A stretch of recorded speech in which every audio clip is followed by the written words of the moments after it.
Potrebbe essere stata una fatale distrazione la causa della morte di Latif Latifovic, il 35enne residente a Corno di Rosazzo, venuta domenica sera nel Coglio Sloveno, a circa 1 chilometro dal valico di Vencò.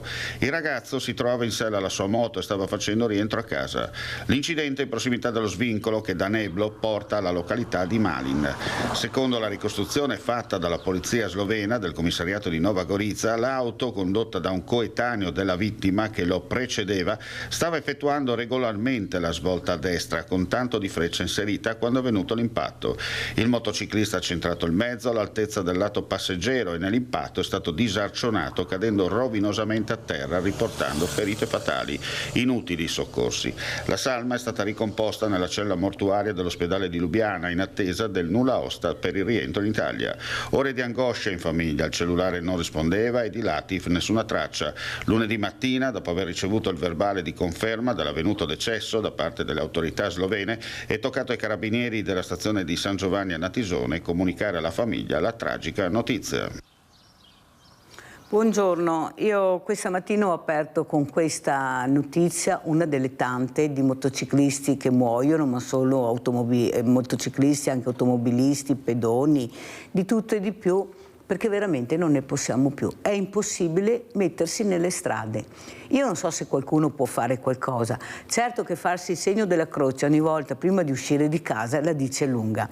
Ma la dice lunga perché? Per il nostro comportamento. Perché non possiamo sempre dare colpa alle strade, all'illuminazione, a tutto quello che veramente, ecco, agli autovelox.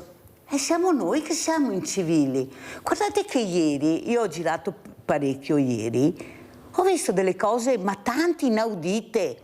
Qua salgono in macchina senza rendersi conto di niente, per non parlare se hanno fretta. Furgoncini, automobilisti, motociclisti, 30, 50, 70 all'ora, 120, 150.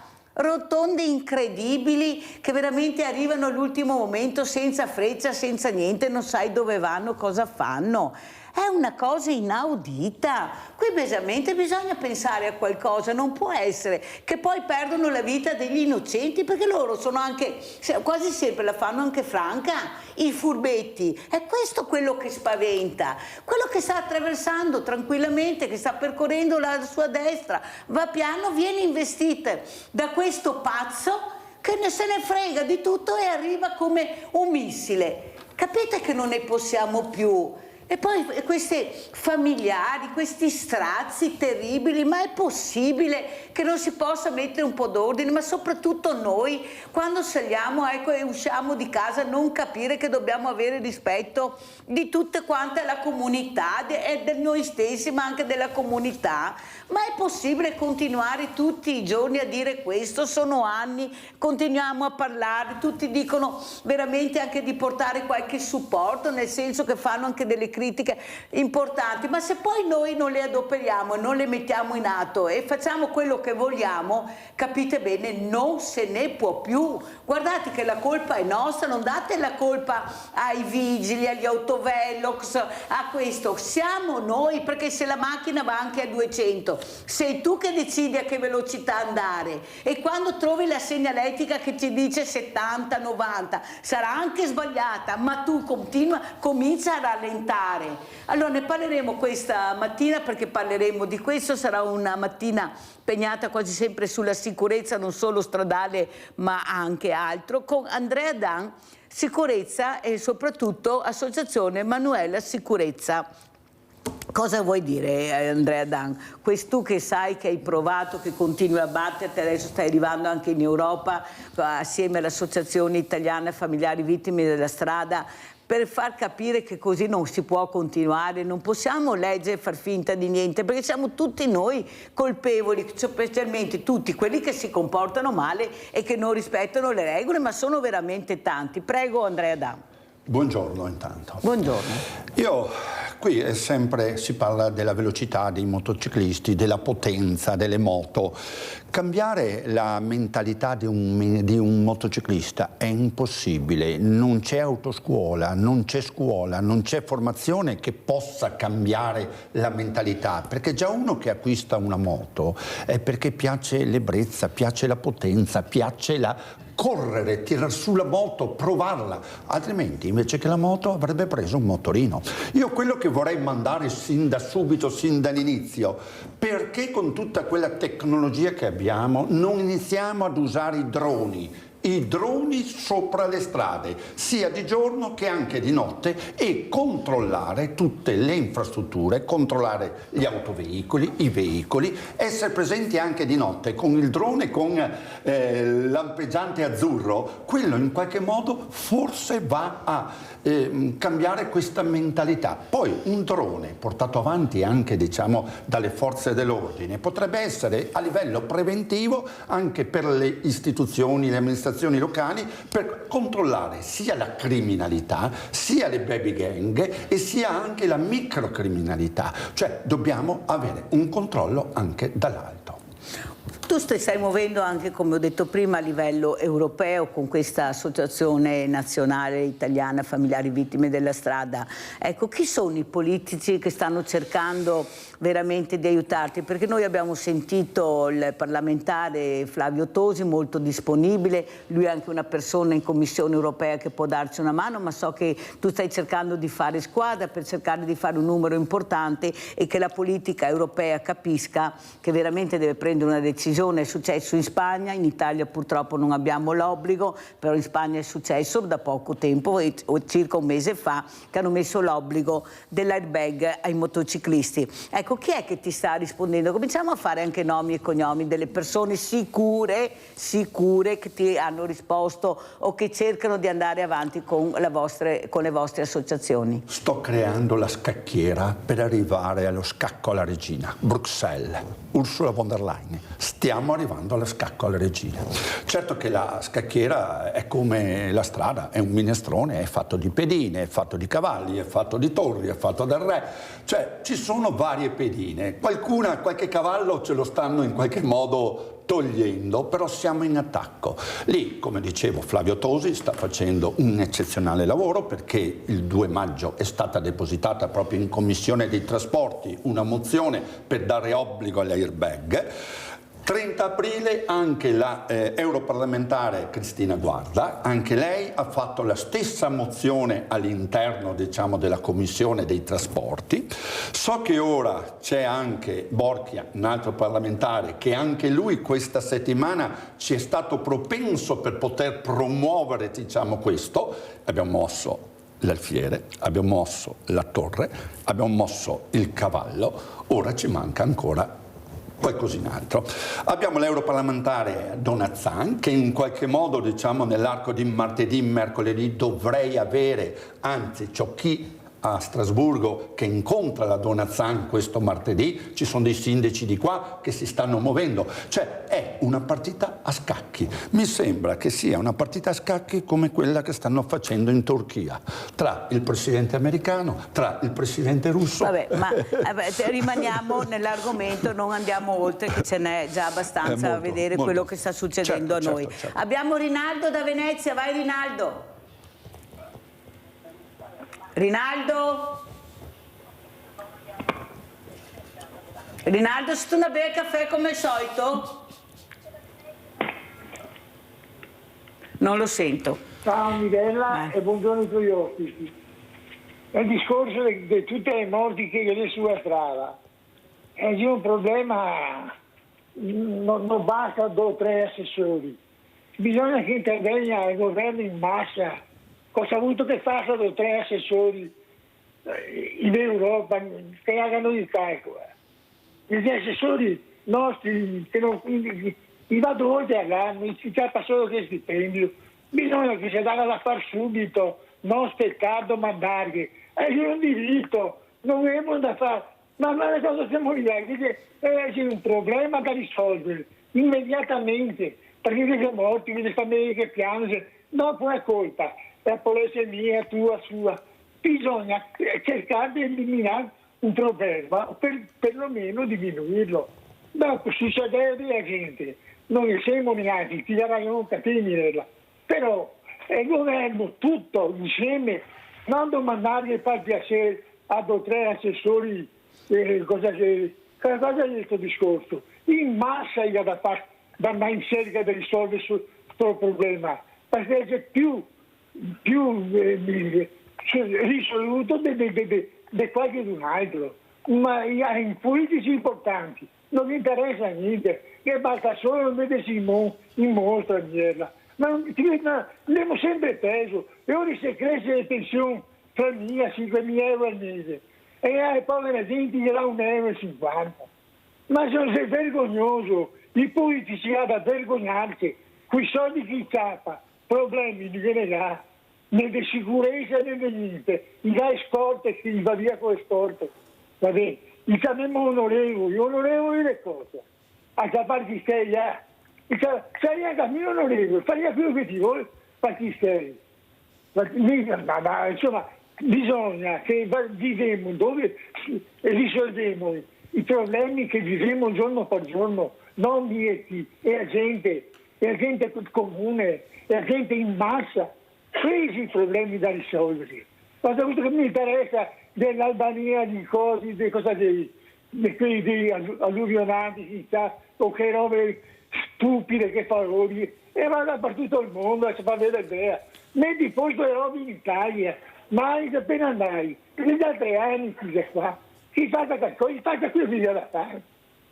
Grazie Rinaldo, grazie. Allora chiariamo che non sono assessori, Rinaldo, sono parlamentari a tutti gli effetti che rappresentano anche la nostra Italia, il nostro governo, perciò dobbiamo anche dare giusto il peso a quello che rappresentano e sono rappresentanti molto importanti, Rinaldo, non è che dalla sera alla mattina puoi risolvere il problema come pensi tu, perché è un problema che urge e vedi anche tu cosa sta succedendo con le guerre, perciò lasciamo perdere, ci sono dei tempi tecnici e perciò quelli dobbiamo avere. L'importante è avere una squadra che non ha un solo colore politico, ma che faccia veramente rete per portare avanti questa sicurezza stradale, perché è impossibile veramente leggere tutti questi morti. Ecco, non solo con le motociclette, ma anche con le macchine, ma anche con i pedoni, con le biciclette. Allora voi capite che si inizia veramente a iniziare a fare una squadra. Andrea Dan, quanto è importante fare squadra, sentire veramente che non è il colore politico, tu stai facendo qualcosa per il bene della comunità, la comunità italiana ma la comunità europea, come avete sentito in Spagna esiste già da un mese l'airbag obbligatorio, possibile che sia sempre qualcuno che noi partiamo con le idee prima di loro e poi noi arriviamo sempre dopo? Prego. Io mi sento come Davide contro Golia, però diciamo che quel sassolino che continua a far male a livello delle istituzioni dovrebbe portare prima o poi dei risultati. Io volevo anche cogliere l'occasione non solamente per mandare un appello all'Europa o l'appello al governo, a ricordare anche alle istituzioni locali: non fermatevi, esiste una commissione provinciale sulla sicurezza stradale, da quant'è che non si riunisce la commissione da parte del presidente della provincia, il questore, le associazioni, il prefetto? Dobbiamo lavorare di più anche localmente. Localmente significa anche che gli oltre 700 sindaci della Veneto, da Verona a Belluno, se ogni sindaco portasse avanti ogni iniziativa locale, con la polizia locale, con le associazioni locali, iniziare anche, andiamo a vedere anche la segnaletica orizzontale. Io delle volte arrivo a degli incroci, mi fermo, perché vedo anche dei segnali che non si sa se giro a destra, se giro a sinistra, se vado a fronte, la velocità. Per cui io manderei un grande appello a queste centinaia di sindaci: attivatevi, trovate tempo per poter salvare nostri figli. Il problema è che i sindaci non vengono ascoltati molto poco, lo dicono loro che vengono qua, poveretti, sono gli unici che fanno qualcosa, perché dobbiamo dire la verità, sono gli unici che si riuniscono in prefettura con il prefetto, che devo dire anche specialmente qua a Treviso è molto attivo. Il problema è che se non arrivano i fondi e l'ascolto non vai da nessuna parte. Daniela, vai Daniela! Daniela? Pronto? Pronto? Buongiorno. Buongiorno, non sono Daniela, sono Luciana di Mira. Allora, volevo collegarmi al discorso dei droni che ha fatto col signore prima. Io pratico, scusate la mia voce, io pratico spesse volte la strada del Costo che va su ad Asiago e ci sono tutti quei gruppi, soprattutto il sabato, alla domenica, quei gruppi di moto a metà costo che c'è il bar, che fanno delle gare inimmaginabili. Tu vai su e ti trovi la moto che per poco non ti viene dentro alla cabina della macchina, ma perché non riescono? È inutile che mettano le segnaletiche di andare a 60-70 all'ora, che loro vanno a 200 all'ora e poi ci casca il morto. Ma non muoiono solo loro che sono in moto, ci sono anche le macchine. Questo volevo dire.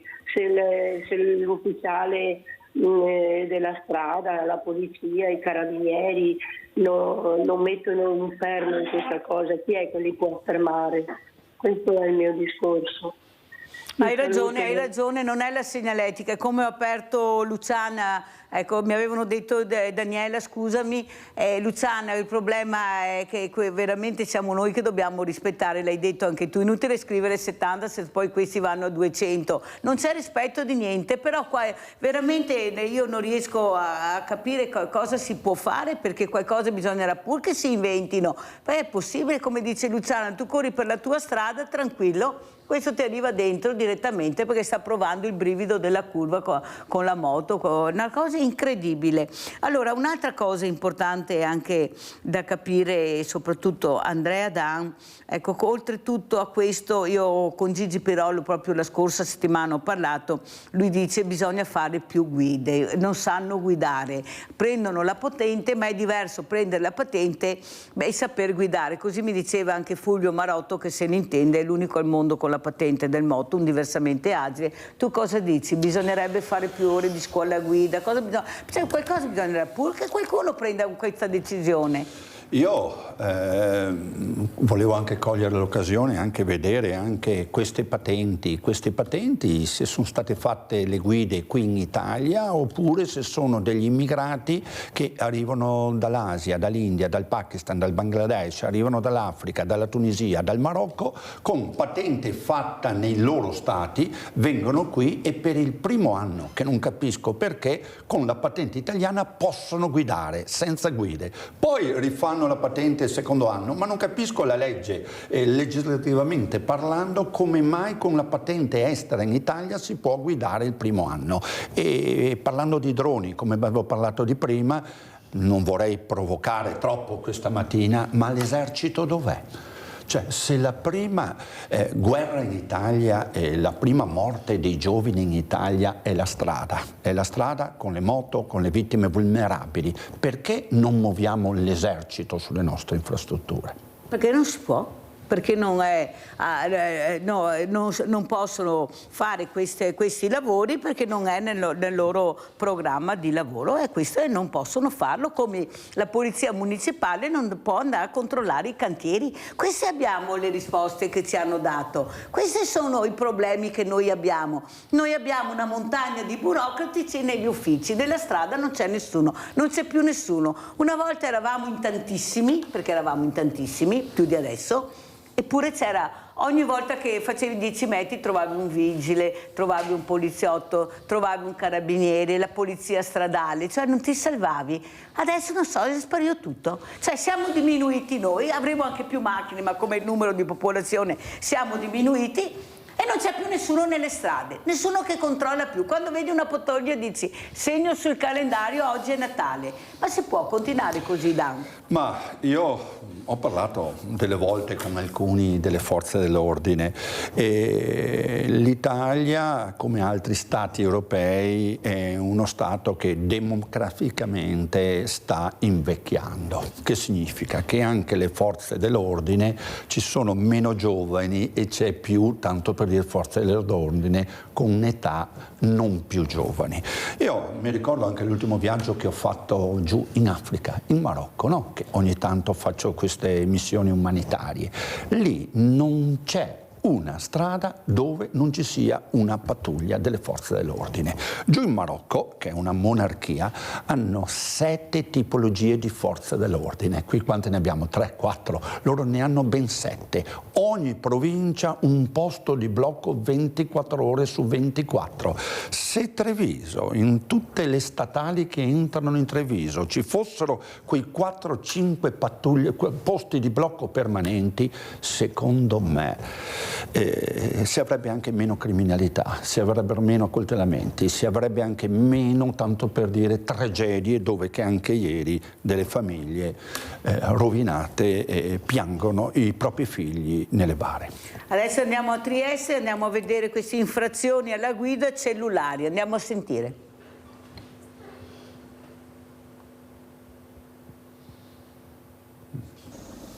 È passato poco meno di un mese dall'introduzione del nuovo codice della strada, che al suo interno ha inasprito alcune sanzioni su quelle infrazioni giudicate più frequenti e pericolose, come la guida in stato d'ebbrezza e l'uso dei telefoni cellulari alla guida. Il primo bilancio della Polizia Locale di Trieste ha rilevato un calo delle sanzioni riguardo alla guida in stato d'ebbrezza, segno che automobilisti e motociclisti hanno fatto attenzione a tutto ciò, scegliendo mezzi alternativi come autobus o taxi, organizzandosi meglio in gruppo con il deputato alla guida rigorosamente sobrio, o hanno semplicemente rinunciato a qualche bicchiere durante i propri aperitivi o cene.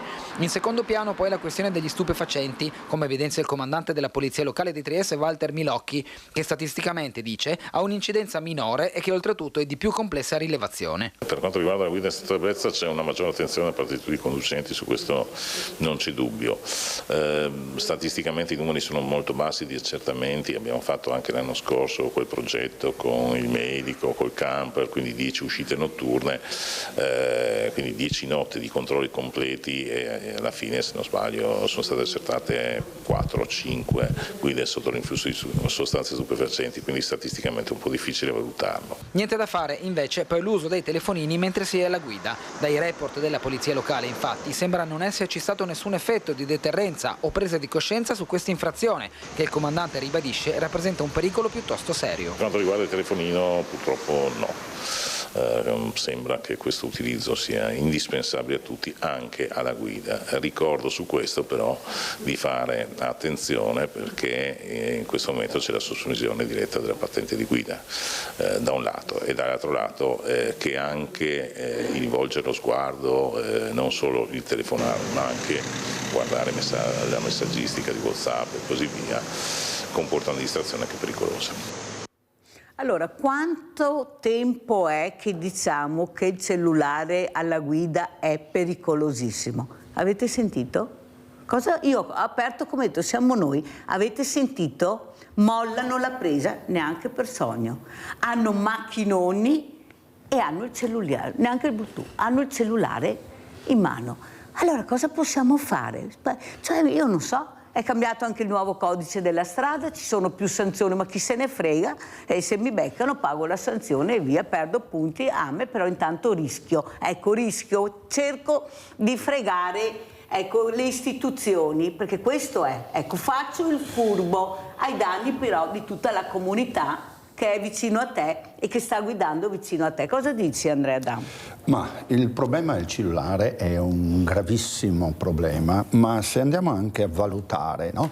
Quando una persona fa le 8 ore lavorative in fabbrica, in azienda, in cantiere, non può usare il cellulare durante le 8 ore lavorative, perché se viene beccato durante il lavoro a usare il cellulare può rischiare anche la perdita del lavoro, può anche rischiare, tanto per dire, all'interno dell'azienda dei rapporti anche con i superiori per l'uso del cellulare. Per cui le persone sono stressate dal lavoro, 8 ore senza cellulare, ecco che appena salgono in macchina, ecco che allora lì si vanno a sfogare. Guarda che fa anche la mattina che appena svegliati dal letto, non sei che sono stressati dal lavoro, anche la mattina appena alzati dal letto. Fabio da Padova, vai Fabio! Ciao Mirella, ciao a tutti. Senti, io ho delle soluzioni che ho inviato anche al Ministero dei Trasporti, ma che naturalmente non rispondono neanche. Allora, prima di tutto il cellulare. Non è pericoloso il fatto che tu tieni in mano il cellulare, è pericolosa la conversazione che si fa, quindi è lecito parlare al telefono col viva voce. Tanto è vero che ci sono anche le macchine che adesso hanno il sistema viva voce, quindi il pericolo non è di certo tenere in mano il cellulare. Questa è la prima cosa. Seconda cosa, per rispettare le velocità, ad esempio, c'è un sistema che abbiamo la tecnologia per poterlo fare, che praticamente cosa succede? Se tu metti sul navigatore, sul telefonino, il telefonino ti avvisa quando stai superando un certo limite di velocità, no? Questo sistema applicato alla scheda della macchina, no, perché tutte le macchine adesso hanno l'elettronica, cosa succede? Che può depotenziare il motore e tu, anche se acceleri al massimo, non fa più dei 50, dei 60, dei 70 in base ai limiti di velocità che si trovano nelle varie strade. Quindi c'è il sistema di fare in modo che uno non possa correre di più di quello che consente il codice della strada, no? Ecco. E io queste cose le ho scritte e le ho mandate al Ministero dei Trasporti, ma naturalmente non ti parlano neanche, non mi hanno neanche risposto. Quindi abbiamo tutte le tecnologie per limitare le velocità e dopo appunto il telefonino in teoria non si dovrebbe usarlo neanche in viva voce, perché è lì che uno, nella conversazione, che uno si distrae. Non è il fatto che tu tieni il telefono in mano, perché se io posso tenere qualsiasi roba in mano, non è che mi distrago perché guido con la mano sola, giusto? Giusto. Volevo dirvi questo, se io mi occupo un po' della sicurezza sulle strade, no? Quindi se volete dare il mio numero il signore che è lì, io volentieri Fabio, perché tutto, ecco, fare rete è importantissima, anche con delle proposte, delle riflessioni, perciò sicuramente Andrea Danti chiamerà. Lascia il tuo numero al centralino, Fabio, per cortesia, che è molto importante. Adesso ci spostiamo, andiamo a vedere appunto stretta, alcol, droga, di tutto e di più. Andiamo a Trieste e vediamo cosa è successo, droga, cellulare alla guida.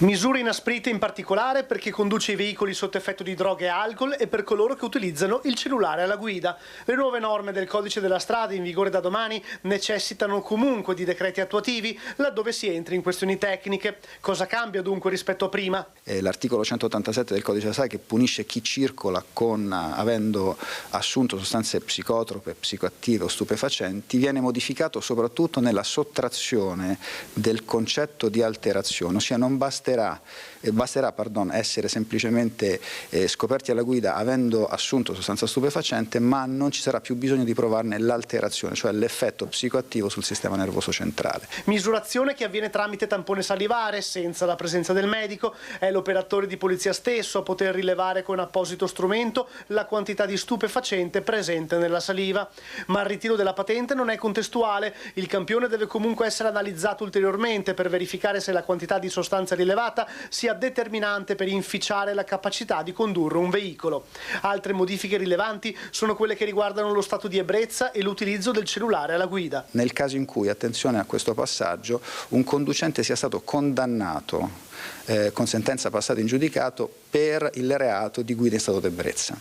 In questo caso, dopo il procedimento di revisione della patente, verranno imposte due prescrizioni. Una, appunto, l'alcol lock, un sistema, una sorta di etilometro che diciamo così, impedisce l'accensione del veicolo. Due, la tolleranza zero, cioè alcol zero per quel conducente per 2-3 anni in ordine al reato originario.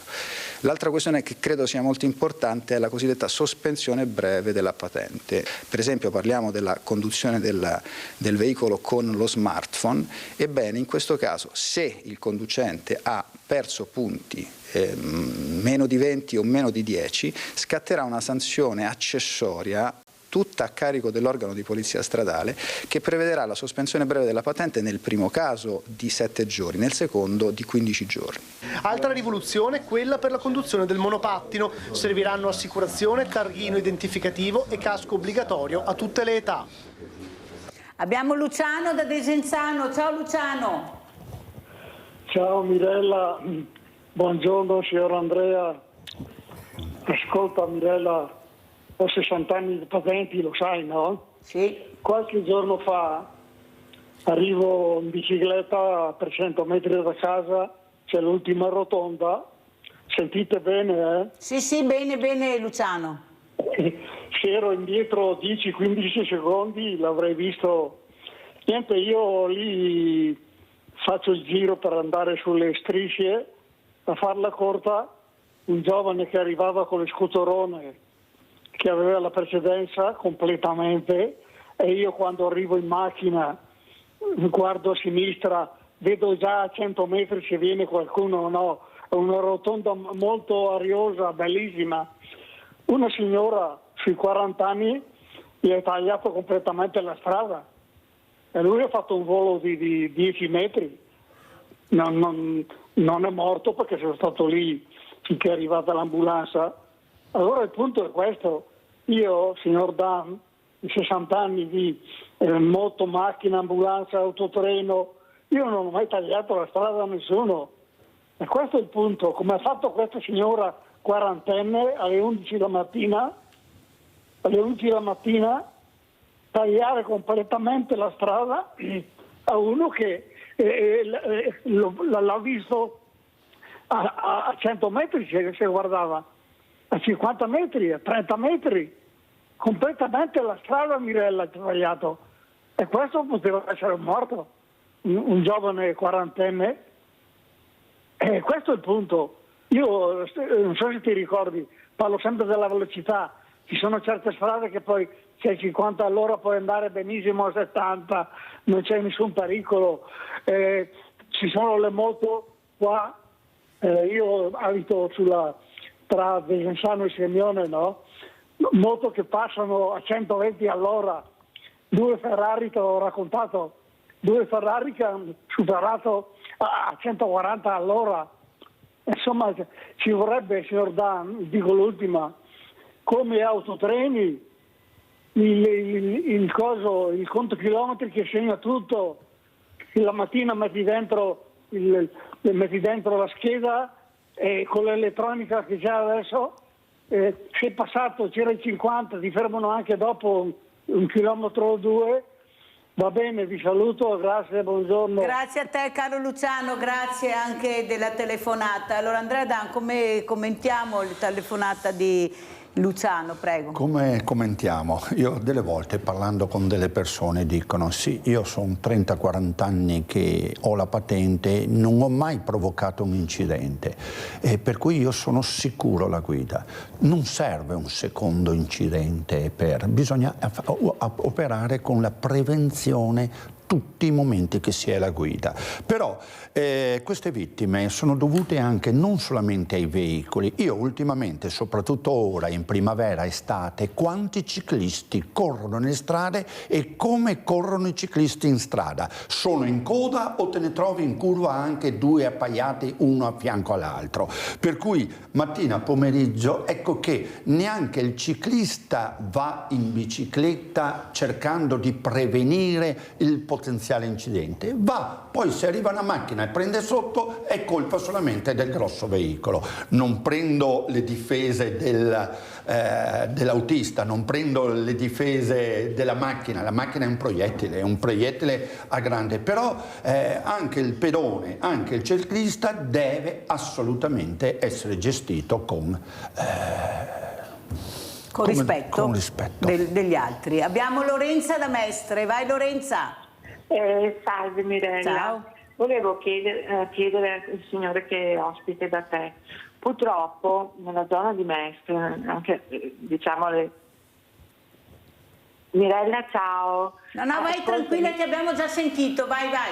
Ecco, volevo appunto dire che Il signore giustamente ha detto che appunto il mezzo proprio, ma anche il pedone stesso dovrebbe avere un attimino di attenzione dove camminare o no. Però io mi sono accorto che i monopattini, da quando sono venute fuori le normative il 15 di dicembre, purtroppo mi rincresce di dirli, sono tutti extracomunitari, una buona parte, non tutti, scusami, ma che comunque vanno via in due, senza casco, senza nulla, e sfilano, cioè anche dove c'è la zona pedonale. Purtroppo la polizia municipale non è dappertutto, vuoi per carenza, vuoi perché saranno stanchi anche loro di vedere certe cose. Sta di fatti che siamo in balia di queste situazioni. Poi per quanto riguarda la sicurezza sul discorso delle strade, non c'è solo via Piave, c'è anche Corso del Popolo, c'è anche via Andrea Costa, c'è anche la zona centrale periferica, diciamo, di Piazza Ferretto, cioè praticamente non possiamo uscire. Una volta terminata, diciamo, il lavoro dei negozianti, si chiude alle 19:30, basta, c'è il coprifuoco. Ti ringrazio, Mirella. Grazie a te, Lorenza. Abbiamo sentito anche le riflessioni di Lorenza, avete sentito poi in questi mesi quante, specialmente la Guardia di Finanza e non solo, anche i carabinieri, la polizia, quanti quintali, tonnellate di droga hanno sequestrato. Pensate cosa gira, chi è che guida, pensate solo, perché guardate che è una roba, avete sentito, poi sono professionisti, super professionisti, cittadini al di sopra di ogni sospetto, perché quando prendono le pedine, i piccoli spacciatori, hanno tutto l'elenco dei nomi e perciò voi capite bene chi incontriamo poi per la strada. Poi qualcuno dice: ah sì, mi hai beccato, adesso io faccio ricorso. Andiamo a vedere questo ricorso con lo Spinello, andiamo a sentire. Fuma uno spinello 3 giorni prima e al test antidroga, dopo un piccolo incidente, risulta positivo. Per l'automobilista è scattato il ritiro della patente. Ad un'altra persona è stata invece sospesa per un falso positivo legato all'uso di un farmaco. Per entrambi i legali hanno già presentato il ricorso alla Corte Costituzionale. È l'effetto della norma del nuovo disposto dell'articolo 187 del Codice della Strada, che punisce non solo la guida in condizioni alterate, ma la semplice assunzione, anche se avvenuta molti giorni prima. È altissimo il rischio di punire chi si trova ingiustamente non sotto l'effetto di sostanze droganti, ma essendo nel pieno controllo delle capacità, delle proprie abilità psicofisiche, possa aver assunto una dose personale a distanza di 10 giorni dal fatto. Quindi ovviamente questo comporta la necessità di ricorrere all'autorità giudiziaria. Insomma, la conseguenza si sta già vedendo. Stanno fioccando i ricorsi, appesantendo la macchina giudiziaria già di per sé in sofferenza. Si tratta di una norma incostituzionale che va modificata, spiega l'avvocato Nava. È accaduto ad un suo assistito. L'uomo è rimasto coinvolto in un incidente dove la responsabilità del sinistro, fra l'altro, era proprio dell'altro conducente. Ma l'uomo è rimasto ferito ed una volta ricoverato in ospedale, gli esami hanno dato una falsa positività. Non sono servite le motivazioni e nemmeno le giustificazioni. È stato sanzionato con la sospensione per 1 anno della patente, senza peraltro che nel verbale risultasse neanche a quale sostanza sarebbe risultato positivo. Quindi tutto molto generico ed è, secondo il mio assistito, una ingiustizia in quanto lui assume dei farmaci che potrebbero aver comportato anche questa falsa positività. Lui probabilmente riotterrà la patente di guida, ma solo dopo una lunga e costosa trafila giudiziaria.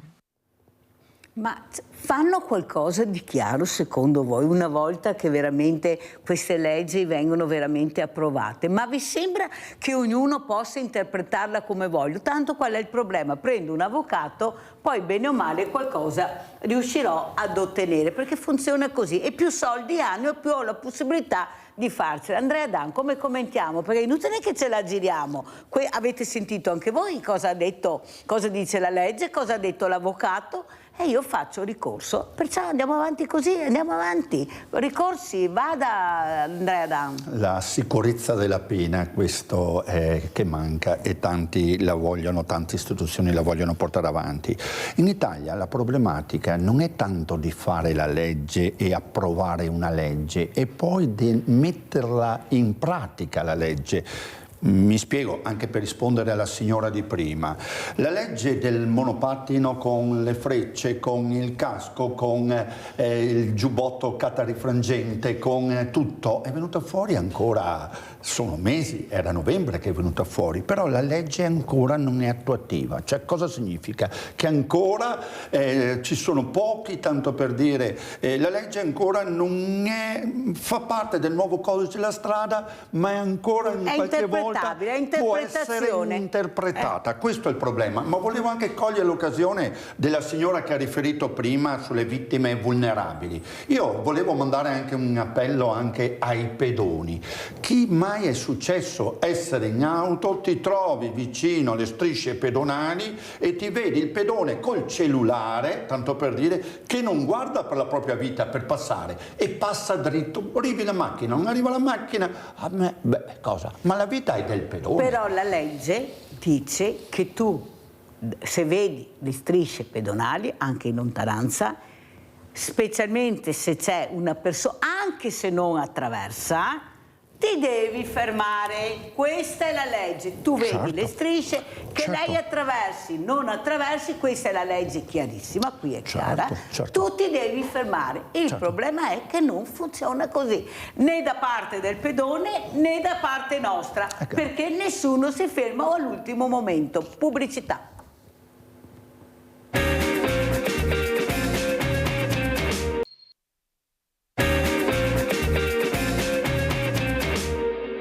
...60 kg di eroina trovate dalla Guardia di Finanza di Padova a casa di un albanese in zona Guizza. L'uomo era stato fermato nel rione padovano per dei normali controlli, fornendo però di documenti che da subito non sembravano autentici.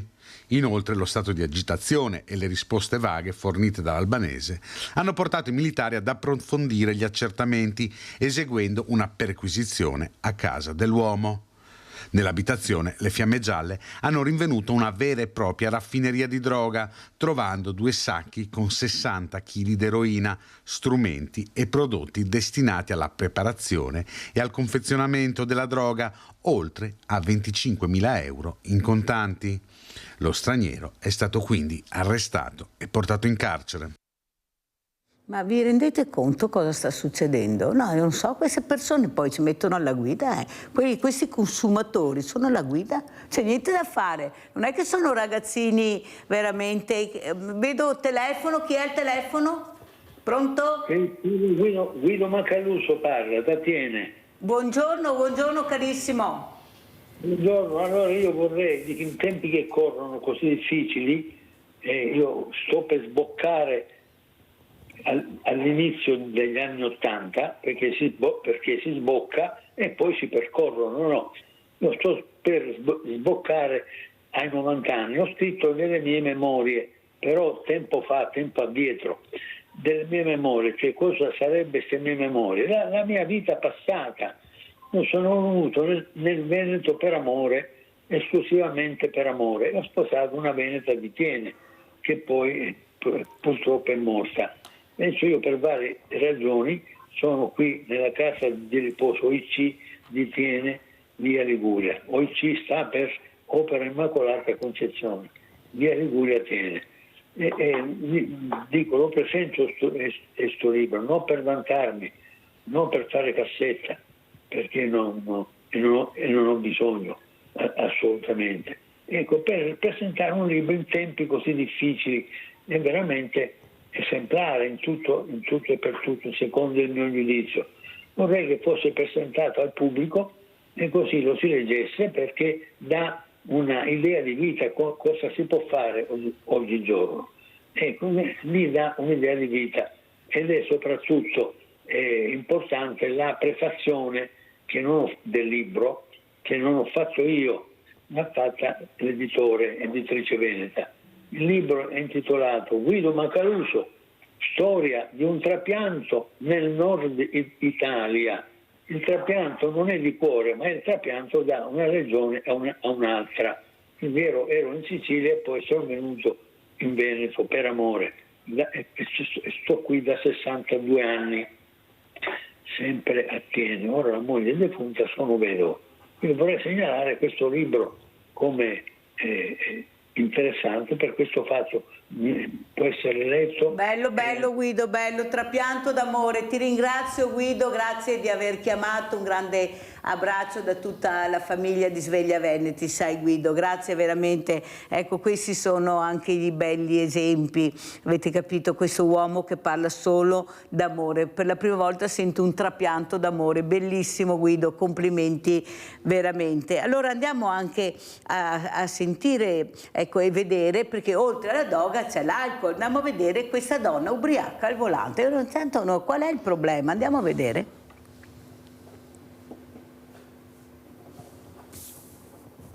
È andata addosso a 4 auto parcheggiate lungo via Puccini e via Melchiori nel centro di Castelfranco prima di essere bloccata da una pattuglia dei carabinieri. Protagonista una 65enne al volante ieri pomeriggio della sua vettura in evidente stato di alterazione psicofisica causata dall'abuso di alcol. Una volta fermata, i militari dell'Arma l'hanno invitata a sottoporsi ad accertamenti per verificare l'eventuale assunzione di sostanze. La donna però si è rifiutata. A quel punto, viste le sue condizioni, i carabinieri hanno chiesto l'intervento dei sanitari che hanno trasportato la 65enne in ospedale per gli accertamenti del caso. Alla donna è stata ritirata la patente e l'auto posta sotto sequestro. Per lei è scattata anche la denuncia. Abbiamo la nostra Nadia da Treviso. Ciao Nadia. Ciao Mirella, buongiorno al tuo ospite.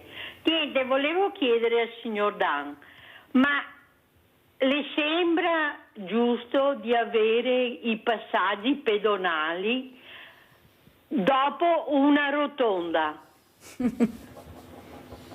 Allora ti innesti, fai la rotonda, ti innesti sulla via che devi prendere e all'inizio c'è subito il passaggio pedonale. Ma queste cose non provocano incidenti, perché se io mi fermo a passare il pedone, quello dietro mi tampona perché non mantengono le distanze. Ma non so, questi delle strade come fanno a fare questi passaggi pedonali. Grazie, arrivederci e buona giornata. Grazie a te cara Nadia, ma hai sentito anche ieri, se ci ascoltavi, cosa ha detto l'immobiliarista Lorenzon, che è già stato proprio capitano, ecco, e comandante della polizia locale, e quello che veramente è successo in questi giorni, che sono stati messi questi paracarri da Veneto Strade che sono pericolosissimi e nessuno dà risposte. Speriamo di riuscire a far vedere, ecco, questo posizionamento di questi paracarri che ha detto ieri mattina, il perché e soprattutto la pericolosità, che se ne intende. Lorenzon ha detto una cosa impressionante, da farsi il segno della croce ogni volta che passi, e nessuno dà risposta. Vedremo se riusciremo a far ascoltare qualcuno che dia qualche risposta, il perché, per quale motivo hanno messo soprattutto questi paracarri così pericolosi. Allora, come rispondiamo a Nadia Dan, che ha detto ma è mai possibile? Io 2 parole solo dico a Nadia, che le rotatorie sono nate appositamente per ridurre la velocità. Prima delle rotatorie c'erano varie strade dove si poteva a lunga traiettoria attirare la grande velocità delle auto. Io ricordo ancora negli anni 2000, da Conegliano a Sacile, quanti platani, quanti morti affinché non venisse fatta la grossa infrastruttura della 28. Per cui dire le strisce pedonali, una rotatoria, ma in una rotatoria ci si dovrebbe sempre fermare, guardare e poi partire. Cioè, la rotatoria è stata studiata, poi dipende dalla tipologia di rotatorie, perché ci sono rotatorie che devi dare l'obbligo a destra, ci sono rotatorie che devi dare l'obbligo a sinistra, c'è una confusione anche nel codice della strada per quanto riguarda le rotatorie, però sono convinto che una rotatoria in più, un comune faccia una rotatoria in più, avremo una vittima in meno.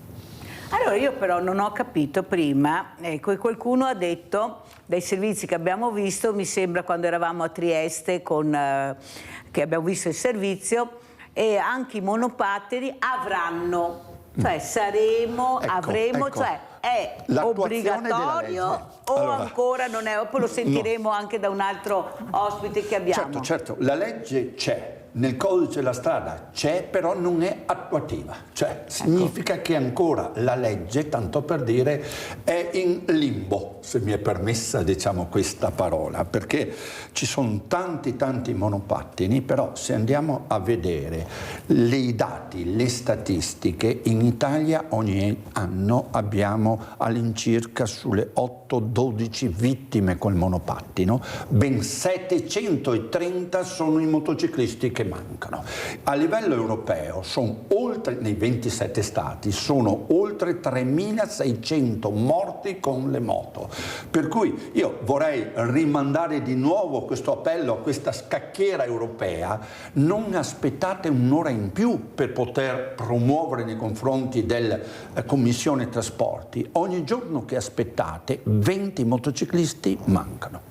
Questo è un grande problema, è anche un problema però capire, perché sembra che tutto sia a posto, tutto sia approvato, poi arrivano giustamente le telefonate, dica ma come ho visto il ragazzo col monopattino, senza casco, senza niente, ognuno si fa le proprie regole in attesa che qualcuno dica chiaramente quando verrà approvata questa legge che verrà messa in atto, perché è inutile che si mettano il fiore perché sono bravi a mettersi il fiore all'occhio. Abbiamo approvato, abbiamo fatto, e poi noi ci ritroviamo in queste condizioni come abbiamo sentito dalle telefonate. Questa è una cosa che fa veramente inorridire. Andrea Dan, come ci saluta, con quale messaggio? Scacco la regina, null'altro da dire. E con queste parole noi ringraziamo Andrea Dan, Manuela Sicurezza Stradale, di essere stato con noi. Continueremo a parlare di sicurezza perché è la nostra pelle. No, c'è una telefonata, mi dicono. Chi è in linea? Pronto? Sì, pronto? Sì, buongiorno, chi parla? Sono Livio di Padova. Ciao caro Livio. Buongiorno signor Dan. Volevo farle una domanda. Non le sembra che le sanzioni sia per quelli che guidano, che vengono beccati al cellulare, oppure in stato di ebbrezza, oppure sotto effetto di stupefacenti, le sanzioni siano sono sempre troppo leggere, insomma, dovrebbero essere più pesanti. Questo non potrebbe essere un deterrente. Grazie.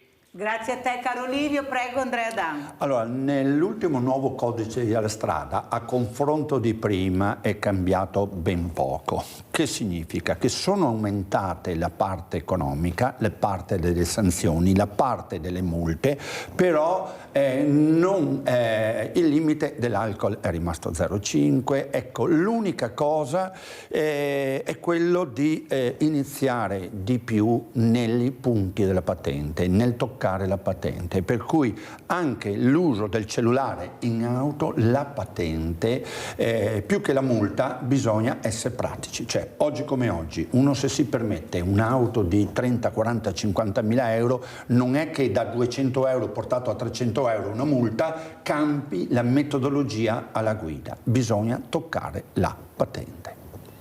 Grazie Andrea Dan. Manuela Sicurezza Stradale, pubblicità.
E saluto Anna Radi con Fapi Treviso, associata naturalmente, grazie a voi. dottoressa Rado di essere qui. Saluto anche Paolo Battistini, referente Associazione Italiana Familiari Vittime della Strada. Ciao Paolo, come stai? Ciao Mirella, ciao. Stai bene? Tutto a posto? Sì, si tira avanti come sempre.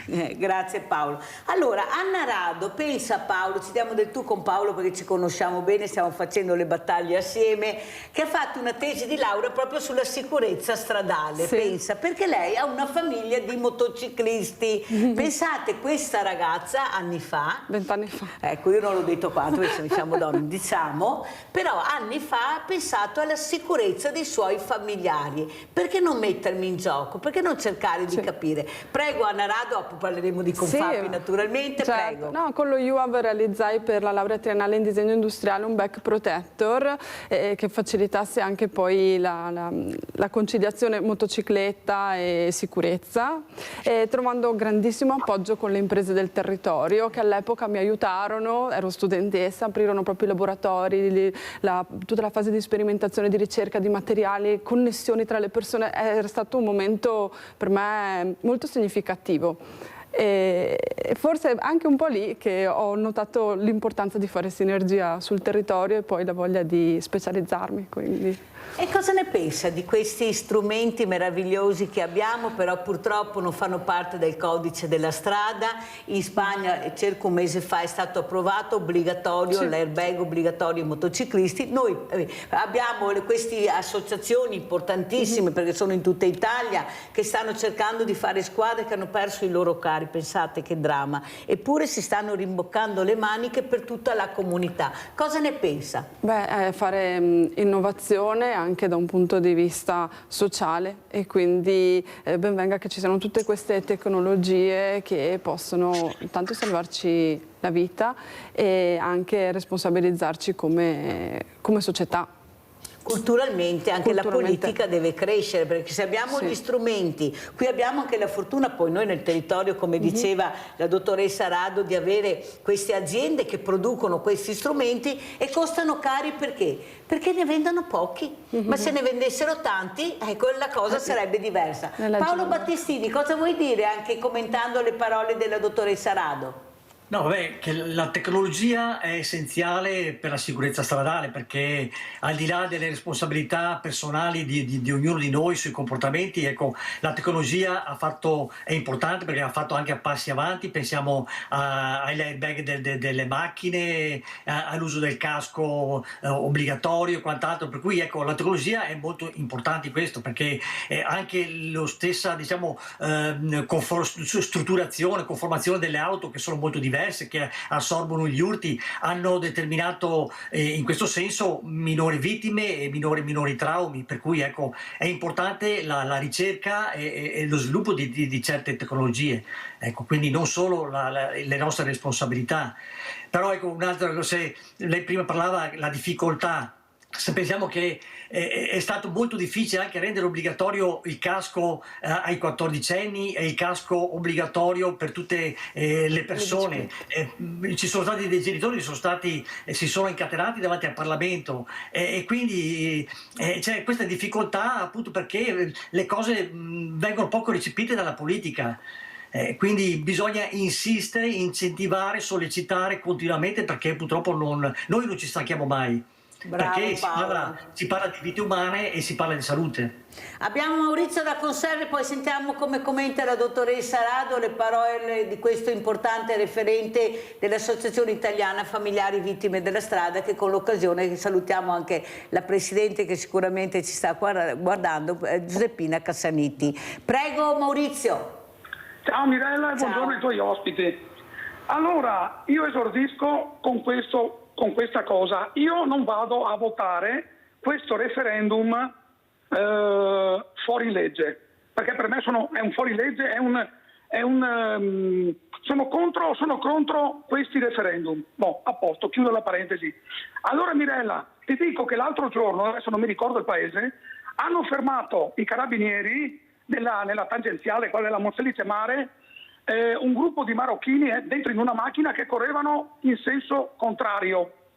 Cosa gli faranno quei signori là? Allora, se lo fa un italiano, lo beccano subito, è un ubriaco, lo prendono come minimo, lo sbattono, lo portano via. Ecco, ma come mai ci sono queste disparità, mi sembra di vedere, di legge? Ecco, questo voglio chiedere al Presidente dell'Associazione. Grazie e buona giornata a tutti. Allora, grazie a te. Allora Paolo, vuoi commentare per cortesia? Adesso non sappiamo come vengano, perché io penso che una trasgressione alle norme delle codici della strada venga trattata in uguale misura.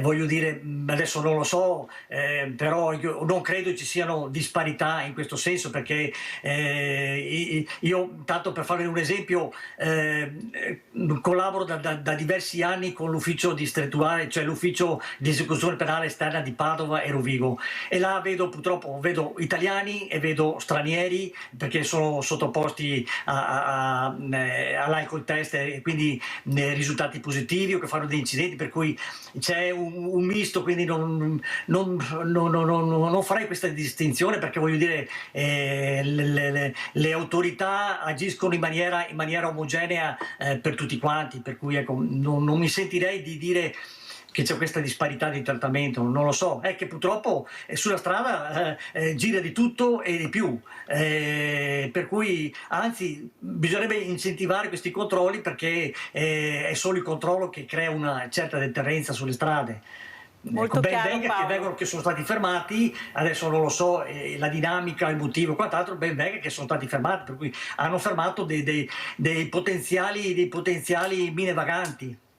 Molto chiaro. Allora, dottoressa Rado, visto che Maurizio ha toccato anche il tema dei referendum, io vorrei però capire una cosa. Allora, tutti si lamentano che c'è un'astensione alle persone che vanno a votare. Il 50% non va a votare, anche se qualcuno dice il Veneto è nostro, vorrei capire anche come, chi, quanto, cosa, perché è troppo facile, visto che ci sono anche tanti partiti.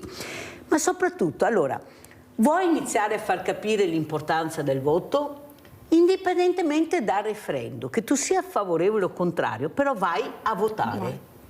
Scrivi sì o scrivi no, ma vai a votare. O ti astieni, ma vai. Oppure, esatto, però vai a votare, però vai.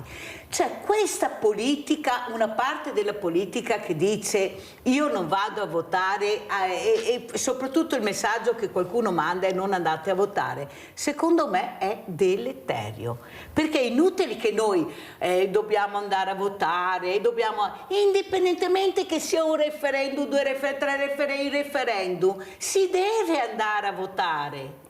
È una questione veramente di etica, di educazione, di civiltà. Dottoressa Rado, e anche la Confapri da che parte sta? Naturalmente per il voto, o sì o no, ognuno è libero, però votare secondo me dovrebbe essere una cosa importantissima da fare. Indipendentemente dal sì o dal no, c'è anche l'opportunità di astenersi. Il fatto stesso di andare a votare è significativo, perché è il momento in cui noi come cittadini ci possiamo esprimere, possiamo far sentire la nostra voce, la nostra presenza e l'attenzione rispetto a quelle che sono poi le decisioni che governano il nostro Paese. Quindi è una conquista che nelle generazioni passate ci siamo arrivati insomma, con grande fatica. Ricordo il successo del film C'è ancora domani di Paola Cortellesi l'altro giorno, quindi una cosa che per noi donne è ancora molto molto sentita e intergenerazionale, quindi io penso che personalmente e anche da associata il momento di potersi esprimere è un momento sacro. Quindi... Bravissima dottoressa Rado, no, perché veramente io sono sconvolta, però quando li devi votare ti dicono di andare al voto perché a loro interessa il tuo voto. Cioè io penso che anche per i soldi che vengono spesi per questi referendum, per questi voti, cioè sono soldi nostri, cerchiamo di dare il nostro parere, come dice l'astensione, il sì e il no, scheda bianca, ma vai a votare, perché la politica invece di crescere sta regredendo, una parte della politica, non tutta, perché questi messaggi sono deleteri per veramente anche per i costi che dobbiamo sostenere per questi referendum. Prego. Io credo che nel marketing, io ho un po' un trascorso anche nel marketing, ci si è tanto concentrati sullo slogan e sul vivere il momento, invece la politica dovrebbe essere una questione di visione nel medio e nel lungo termine, appunto, anche in termini di sostenibilità di questo pianeta, e quindi forse è un po' quello, un po' meno pubblicità, un po' meno marketing e un po' più progetti nel medio e lungo termine, quindi questo una è visione. rivolto alla politica, sì, vero, per la dottoressa? politica, Vero? sì. Perché noi siamo anche abbastanza bravi e che sono dei messaggi veramente incredibili. Claudio da Marano Vicentino, vai Claudio. Sì, buongiorno a tutti. Ma io sono del parere che, visto come il governo di Erdogan, il governo di Orban, il governo di Netanyahu, il governo di Zelensky, il governo anche di Trump e anche il governo della Meloni, che sono tutti privilegiati, forse è meglio che quelli che votano a destra proprio non ci vanno più a votare. Proprio non andate più chi vota a destra, lasciate che vanno a votare gli altri cittadini. Il discorso di votare, abbiamo avuto la legge Biagi, che ancora prima la legge Treu, abbiamo avuto la legge Biagi, la legge Treu è degli anni 90, dopo la legge Biagi, la riforma Maroni, la riforma Fornero, il Job Act e l'articolo 18. Cioè, secondo me un mafioso non ha avuto tutte queste leggi addosso. Lavorare è diventato, sembra che sia una cosa, un delinquere. Allora, volete lasciare le cose così? Secondo me bisogna andare a votare anche per responsabilizzare quelli che subappaltano e alla fine, quando ci sono i morti, fanno franca. Buona giornata. Grazie anche a Claudio da Marano Vicentino, ecco, è veramente importante anche sentire quello che ne pensate. Andiamo a vedere anche questo progetto, mi piace molto vedere questo progetto e sentire in attività giovanile Confapi. Sapete quanto Mirella sta a cuore questo argomento, andiamo a sentire.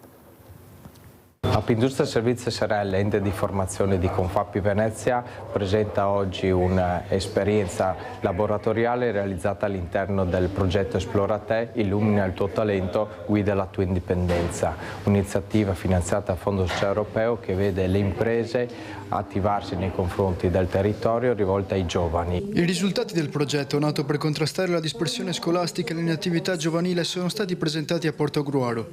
Coinvolti 130 ragazzi e ragazze della città metropolitana. Un progetto che mi sembra sia rivolto dalle piccole imprese nei confronti dei giovani e credo che sia un momento molto importante, un momento nel quale gran parte della gioventù o una parte della gioventù presenta delle criticità. Ecco, progetti come questi sono forse una delle risposte migliori. Orientamento, laboratori formativi e tirocini in azienda per favorire l'aggregazione e rafforzare competenze e capacità personali e sociali.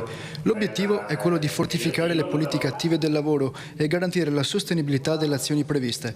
Il progetto infatti ha coinvolto imprese, enti e stakeholder locali. Stiamo assistendo veramente a un periodo particolare in cui i giovani sono in crisi, credo, la fascia adolescenziale, in crisi di prospettive, di educazione, di cultura, di lavoro, e spero che insieme tutta la comunità del nostro territorio li possa veramente aiutare ad uscire da questa palude che sembra li stia attanagliando. Quindi i progetti, il lavoro è sicuramente uno di questi.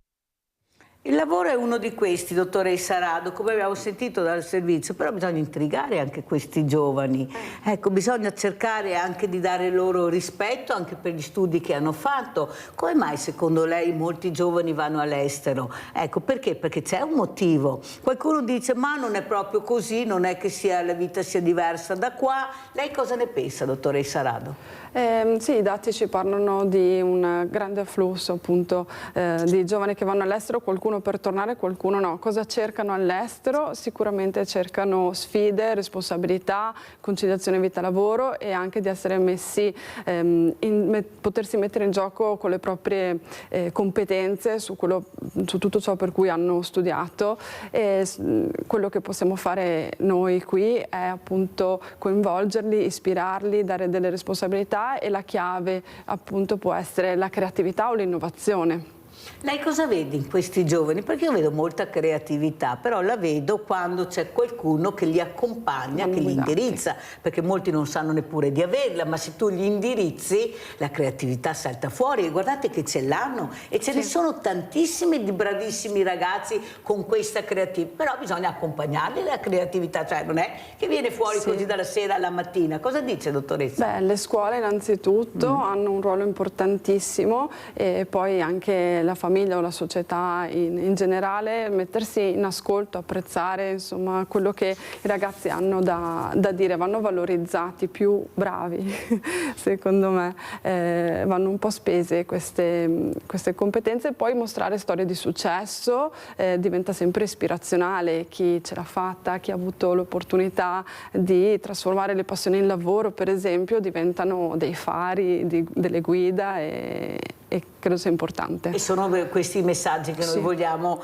veramente sentire. Antonio da Padova, vai Antonio.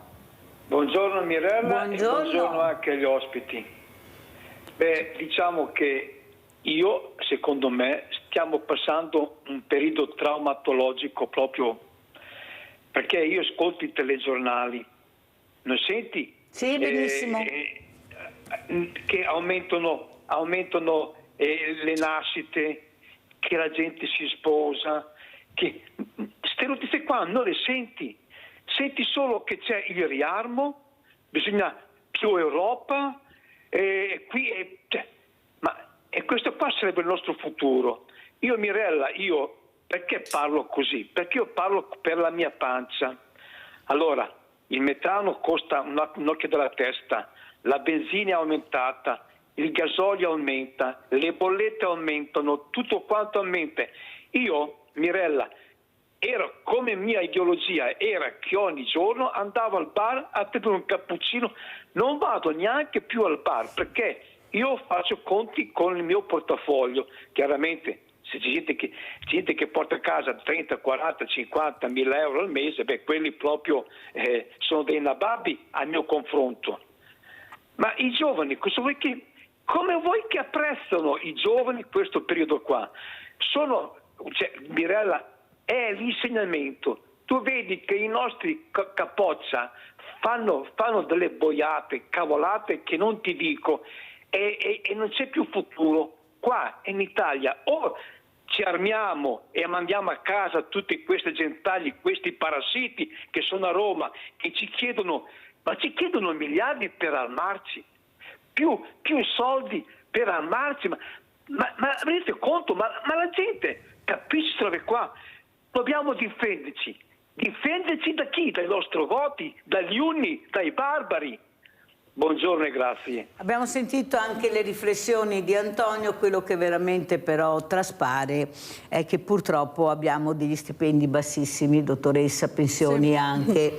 Abbiamo sentito ieri, avevamo una persona che ha un immobiliare dove dice non ci sono appartamenti, non ce ne sono proprio da affittare, anche se ci sono pochi, li tengono anche chiusi perché non si fidano. E lui ha detto una cosa importante, anche gli industriali dovrebbero creare, come si faceva una volta, che facevano queste case per gli operai, li facevano anche vicino alla fabbrica. Io dico sempre, dottoressa, magari qualche yacht in meno e qualche magari palazzo in meno per loro, visto che ne hanno tanti, e magari investire più su questa forza lavoro, perché se non fai questo come fanno? Poveretti, questi hanno un contratto di lavoro, però non si fidano e perciò l'appartamento non viene affittato, non viene dato in affitto. Ecco, secondo lei, anche come Confapi, dovreste intervenire, lei è un'associata, perché bisognerà pur trovare una soluzione, perché ho capito l'industria, la ditta, ma se non c'è chi lavora cosa fai?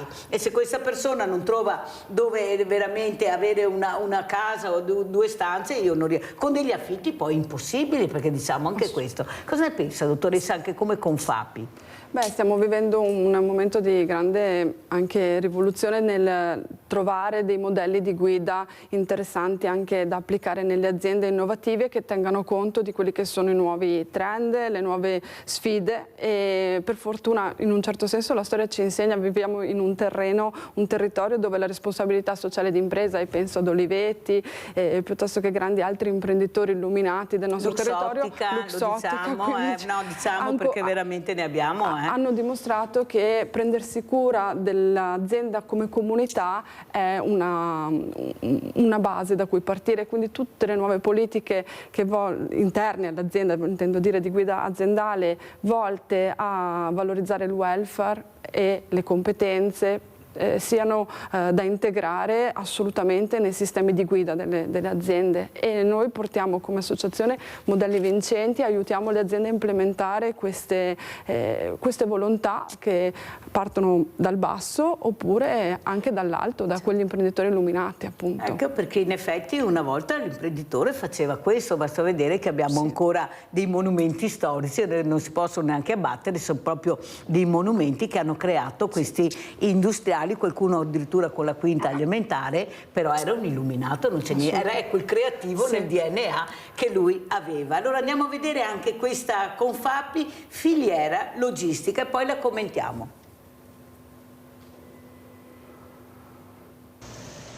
Trasporti e logistica, quanto mai un settore in crescita e in espansione pur con delle difficoltà, dalla legalità degli appalti, soprattutto nelle multinazionali, al rinnovo del contratto collettivo nazionale che porta delle migliorie in termini di retribuzione e non solo. I benefici sicuramente saranno sulle buste paga dei dipendenti e non solo quello, perché comunque la filiera della logistica è una filiera importante. Oggi penso che sia il lavoro più attrattivo che ci sia per quanto riguarda non forse il settore viaggiante, però le logistiche servono. Introduce novità per tutto il comparto, ma in realtà per tutta la filiera. Non c'è solo un aspetto di tabelle retributive, ma di una logica profondamente diversa, un patto fra committenti e trasporti e logistica, che deve essere intesa quindi come una chance per tutta la filiera produttiva nel rilanciarsi, tenendo conto dei giusti costi della produzione, ma anche valorizzando quelli che lavorano nella legalità, nel rispetto dei contratti e che vogliono far crescere tutto il settore, tutto il territorio. La partnership per noi è una cosa fondamentale, se non c'è partnership col committente si rischia veramente di fare dei progetti di appalto, di outsourcing che siano poco ecosostenibili. Ecosostenibilità significa conoscere quali sono le regole, giocare tutti nello stesso campionato, quindi utilizzare tutti la legalità come leva. Legalità ma anche sicurezza al centro del convegno organizzato da Confapi. Dentro la discussione bisogna tenere in considerazione che la mancanza di investimenti tecnologici nel nostro paese produce un utilizzo smodato di persone. Quando aumenti la forza lavoro in maniera sproporzionata rispetto alla tecnologia, è ovvio che cerchi di recuperare il costo del lavoro tramite la flessibilità. Esagerare su quel sistema ci ha consegnato un problema grave sulla sicurezza sui posti di lavoro.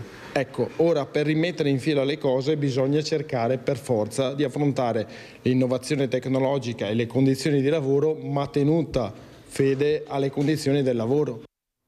Allora, sentiamo come commenta la dottoressa Rado e soprattutto questa logistica, questa mobilità tutta su gomma.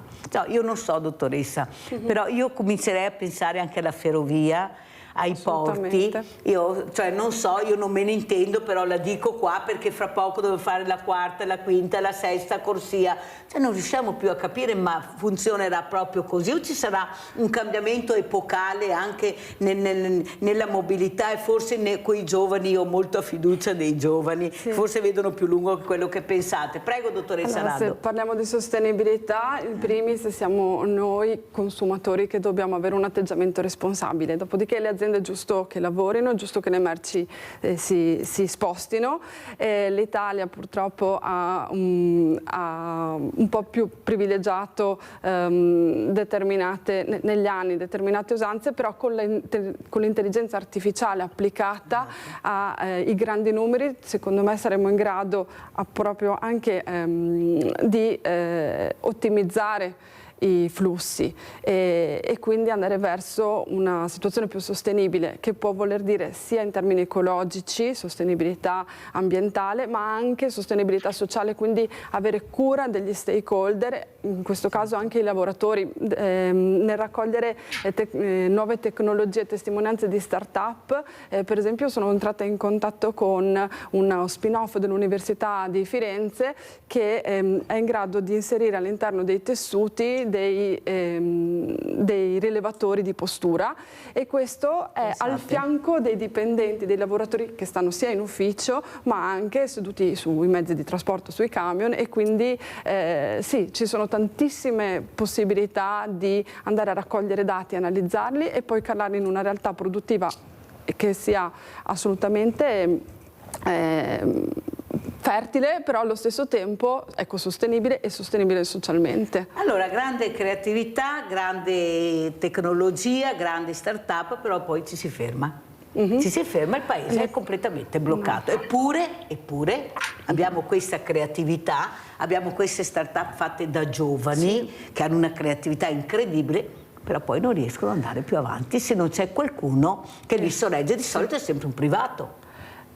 Un privato, ma ci sono appunto anche le associazioni che hanno modo di raccogliere le sfide e le soluzioni e poi fare fronte comune e mettersi a terra, perché il nostro tessuto è per lo più fatto di piccole e medie imprese che magari da sole possono avere anche delle visioni, delle velleità, però fanno un po' fatica. E invece l'essere associati può essere appunto un modo per avere grandi progetti e metterli a terra. Quello che io ho visto, il motivo per cui mi sono iscritta a mia volta, no, all'associazione di Confapi, in particolare Confapi Donne, è proprio questa grande capacità di fare squadra e mettere a terra grandi progetti. Anche perché abbiamo questa figura femminile che veramente a questa marcia, lo dicono anche gli addetti ai lavori maschi, ecco, che iniziano a capire l'importanza di avere questa figura femminile all'interno, di fare squadra. Poi parliamo di persone, non è che dobbiamo dividere, io non dividerei tra uomo e donna, però capite bene che se noi diamo il là, ecco, è un là veramente tosto, qualcuno capisce e forse ha ragione e non mettono più la donna nell'angolo, come succede ancora adesso che abbiamo gli stipendi diversi dagli uomini nonostante facciamo lo stesso lavoro. 2025, dottoressa, anno 2025. Allora andiamo invece con Paolo Battistini, andiamo a sentire Guida Sicura Polizia, andiamo a Udine e poi lo commentiamo.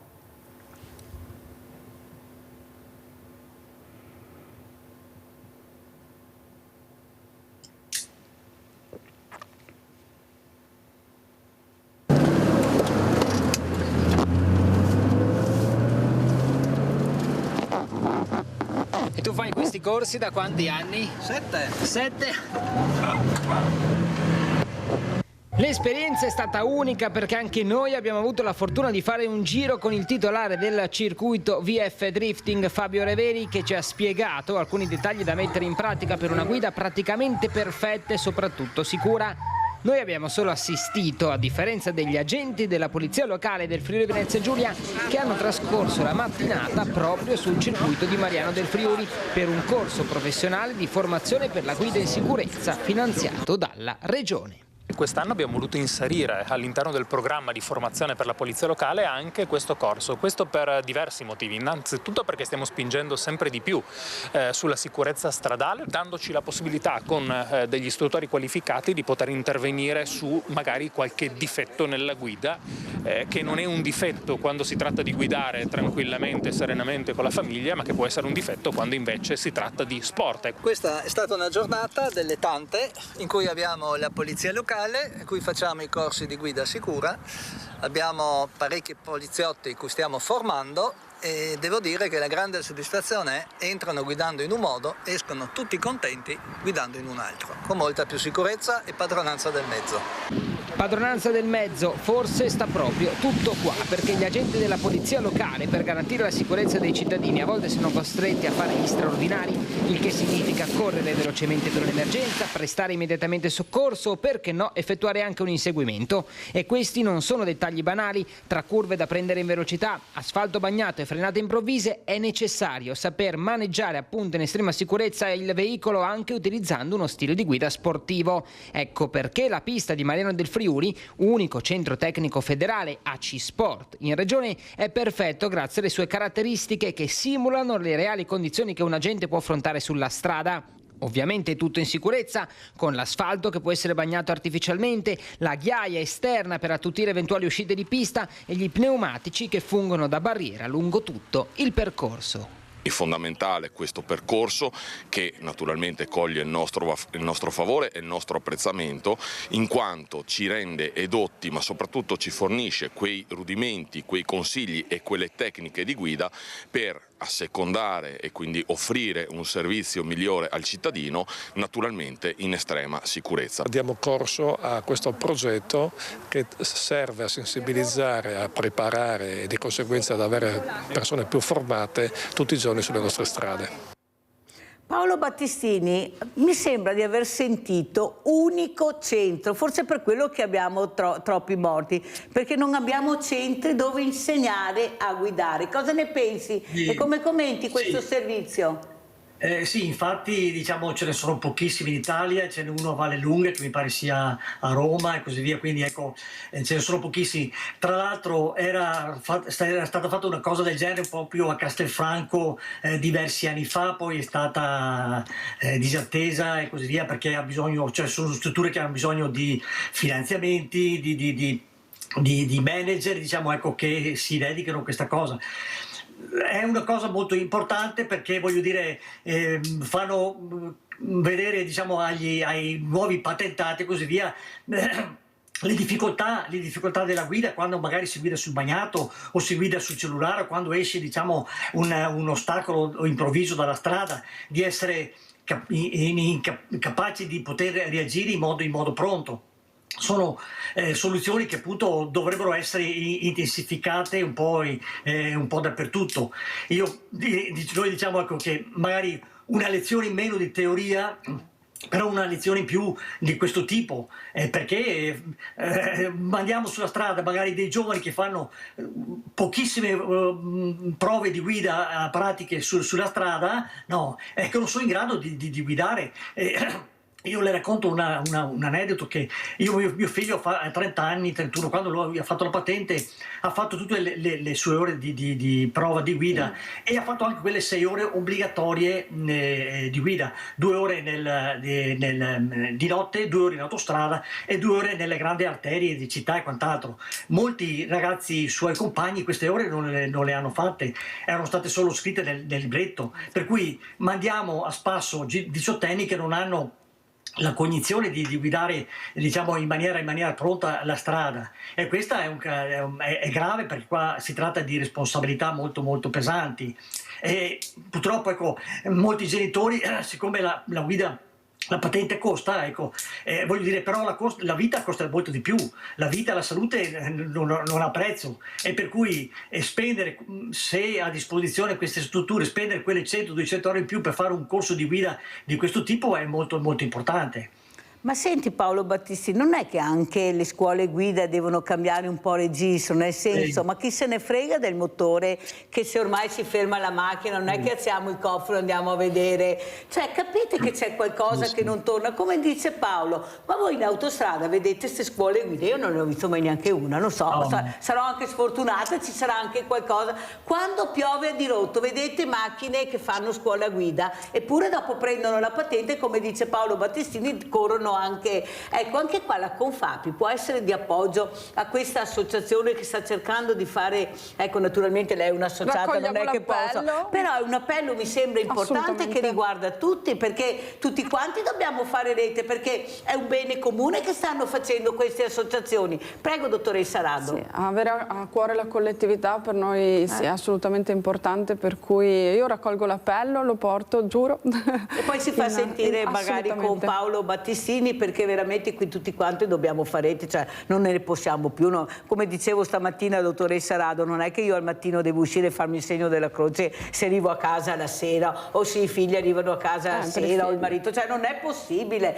Paolo Battistini, un'altra cosa importante che volevo chiederti, io so che tu hai fatto la richiesta per dal 10 al 13 di luglio sempre a Silea con questo villaggio delle associazioni, per far capire l'importanza di fare rete, di capire l'importanza anche di queste associazioni per fare un bene comune. Ecco, cosa dici Paolo? Intanto ti ringraziamo anche sempre anche con la Presidente Giuseppina Cassaniti per queste iniziative che fanno bene alla comunità, avendo anche questi posti meravigliosi, non sempre al chiuso ma all'aperto, dove incontrare le persone, che faremo la seconda volta di uscita. La prima ci siamo incontrati noi. Pensi, dottoressa Rado, che nonostante il tempo anche incerto, dove iniziava anche a piovigginare, sono arrivate 90 associazioni di volontariato. Sono venute anche da altre regioni pur di far squadra, di conoscersi e di far capire cosa possiamo fare tutti assieme. Prego Paolo. Sì, intanto vorrei allacciarmi un po' alla situazione delle scuole, delle autoscuole, ecco, che devono essere più professionali e devono avere un insegnamento un po' diverso, e noi abbiamo proposto anche anni fa l'intervento di una psicologa all'interno delle autoscuole, perché è molto importante questo intervento, ecco. Devono un po' cambiare e responsabilizzare di più i ragazzi, perché non deve essere un patentificio, cioè come un fornaio che sforna patenti, ecco, ma devono creare responsabilità. Ecco. Detto questo, ecco, sì, noi siamo ben lieti di collaborare, diciamo, in questo evento, ecco, anche perché, voglio dire, le associazioni, come ho sempre detto, rispondono a delle mancanze della società. Sono persone che fanno soprattutto del volontariato e che per un motivo o per l'altro si mettono in prima linea per andare un po', per quanto nostro, a sensibilizzare l'opinione pubblica, altre per far conoscere, insomma, le loro attività, ma tutti si dedicano alla società, magari a persone disabili e così via, per cui, ecco, è un grosso lavoro di beneficenza anche, e quindi che va valorizzato in tutti i sensi. Allora andiamo a vedere, visto che abbiamo parlato di psicologia, andiamo ancora a Trieste, psicologia scolastica in Friuli Venezia Giulia. Andiamo a sentire.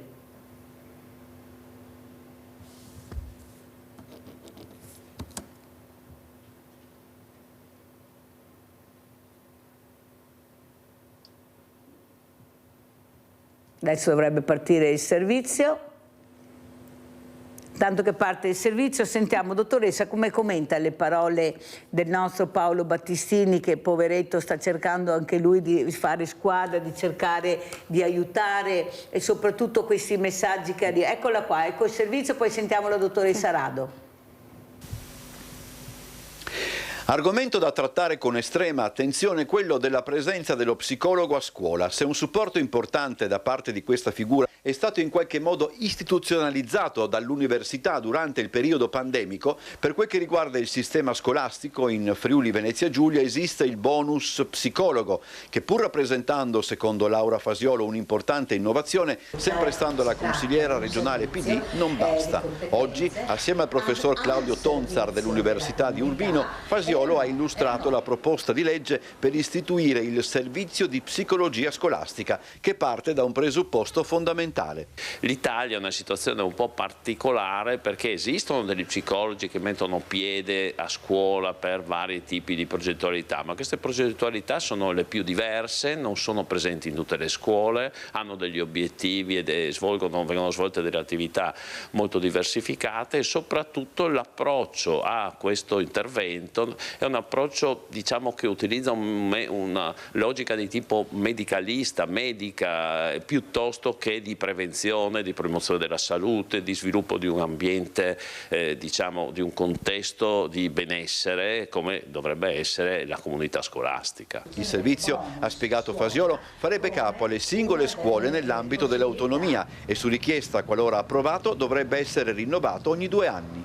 La psicologia scolastica non è una branca di un servizio sanitario, non è un servizio prettamente sanitario, è un servizio didattico, un servizio di supporto anche alla didattica, un servizio aggiuntivo, integrativo, che aiuta i docenti che non ce la fanno più a volte con classi complicate, aiuta la soluzione di problemi che emergono, aiuta soprattutto a prevenire i problemi. Quindi è uno psicologo, come dire, che è anche un pedagogista.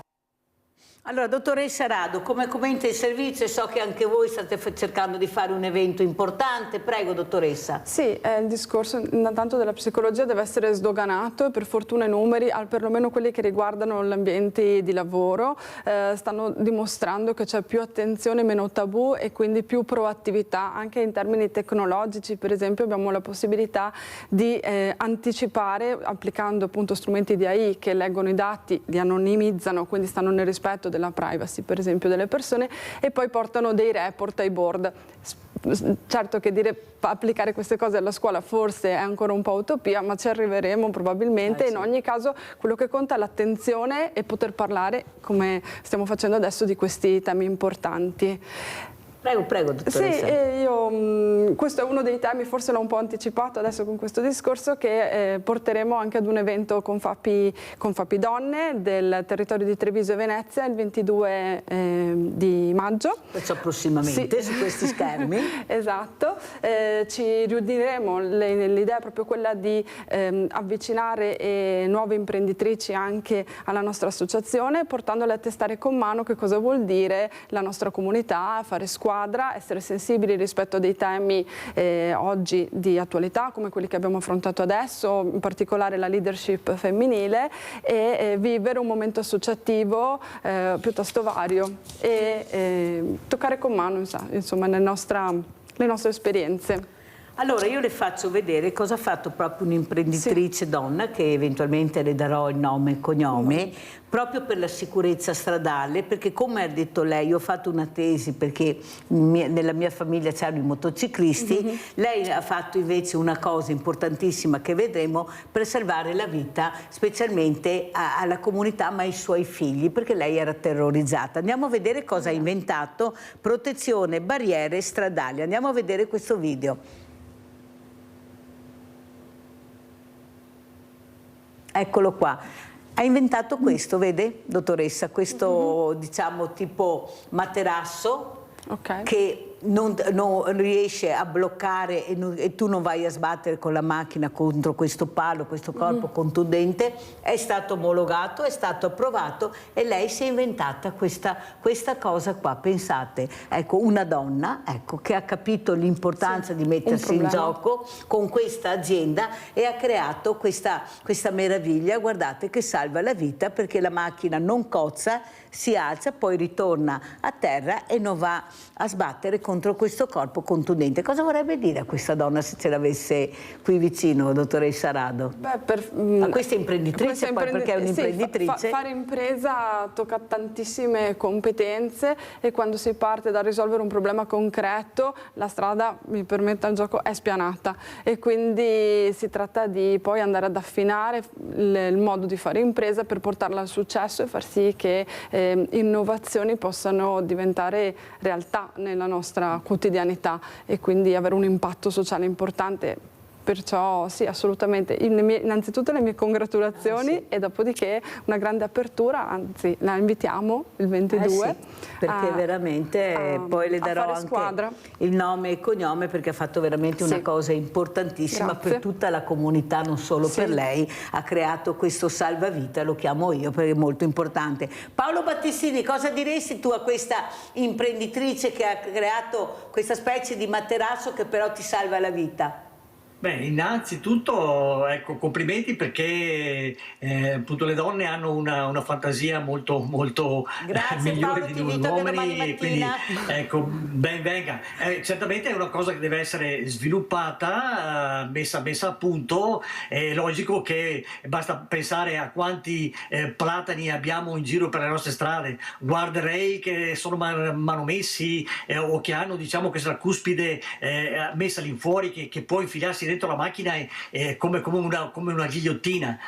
Tutto quello che va nella sicurezza per noi va bene. È logico che deve essere, diciamo, messa a punto, studiarla in maniera più consona, ecco, e soprattutto sviluppata e resa possibile da parte degli amministratori, dei gestori delle strade, metterle in condizioni di poter utilizzare queste innovazioni. Perché voglio dire, la vita non ha prezzo, e quindi tutto quello che va in senso, diciamo, della salvaguardia della vita è una cosa che deve essere attenzionata doverosamente.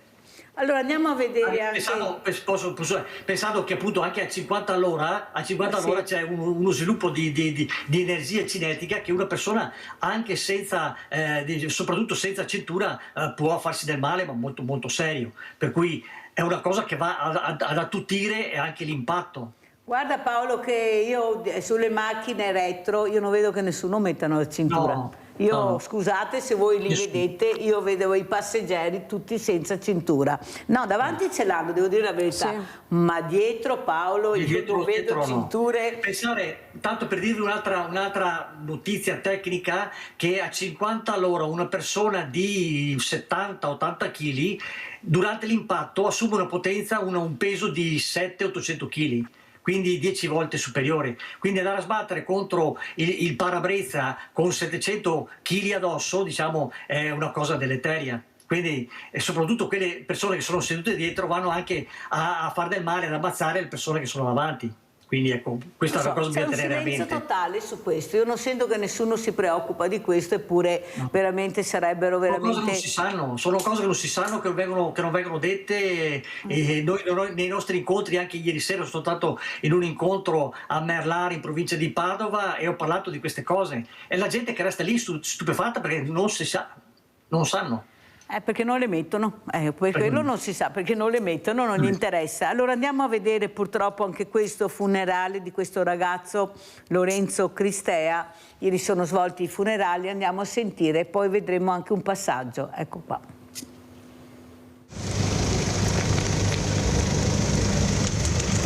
È il silenzio interrotto dalle lacrime a salutare l'arrivo della bara di Lorenzo Cristea nella chiesa ortodossa di Loreggia. Il tempo si ferma. Oltre 1000 persone, tantissimi giovani sono lì per lui. A Loreggia arrivano il papà e la mamma di Lorenzo, una veletta nera sul capo, gli occhi gonfi di lacrime. Su rombanti bolidi giungono gli amici più stretti, anche Alessandro Bortolami, ferito durante la rissa fatale per Lorenzo e appena dimesso dall'ospedale. Tanti hanno candele in mano, accese in ricordo del giovane. Alcuni portano fiori. Sono i sacerdoti di Loreggia, Villanova, Castelfranco Veneto e Noale a celebrare il funerale. Ai canti si alternano le preghiere.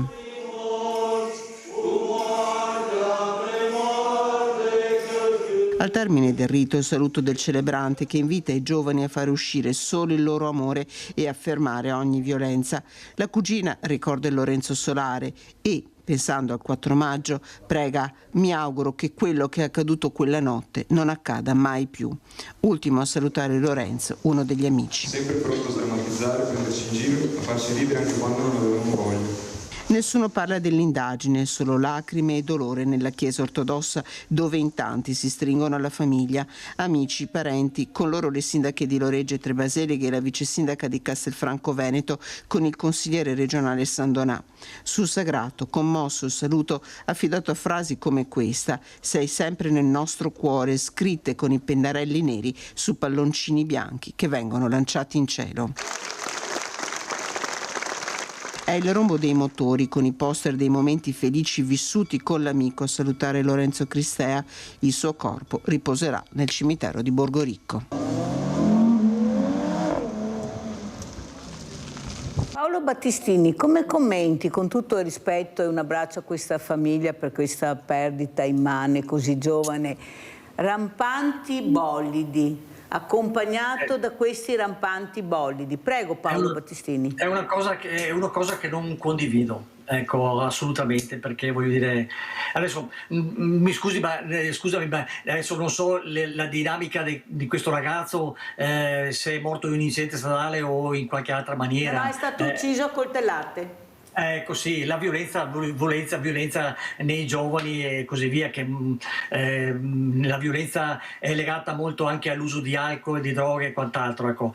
Ecco, non condivido queste diciamo, perché voglio dire, dà il senso come si dice? Scusate, ma non mi viene il nome, ecco. Perché dà la velocità, questo senso di impotenza,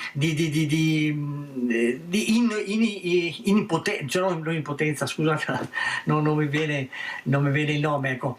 Non è bella, diciamo, ecco, e soprattutto fa parte della violenza che c'è in molti giovani, ecco. Adesso girano col coltello, cioè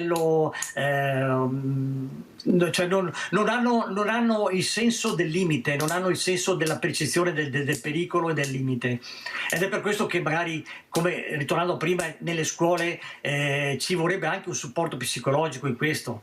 Io ho notizia di ragazzi che magari prima del compito, prima dell'interrogazione, hanno una bottiglia di vodka e si bevono la vodka per superare questa difficoltà, queste paure. Senti Paolo, però io ho sentito la scorsa settimana, non so se l'hai sentito anche tu Paolo Battistini, di quel ragazzo che ha affittato la Porsche e girava per il paese a una velocità incredibilmente alta, più di 153 all'ora, e sono morti in 3.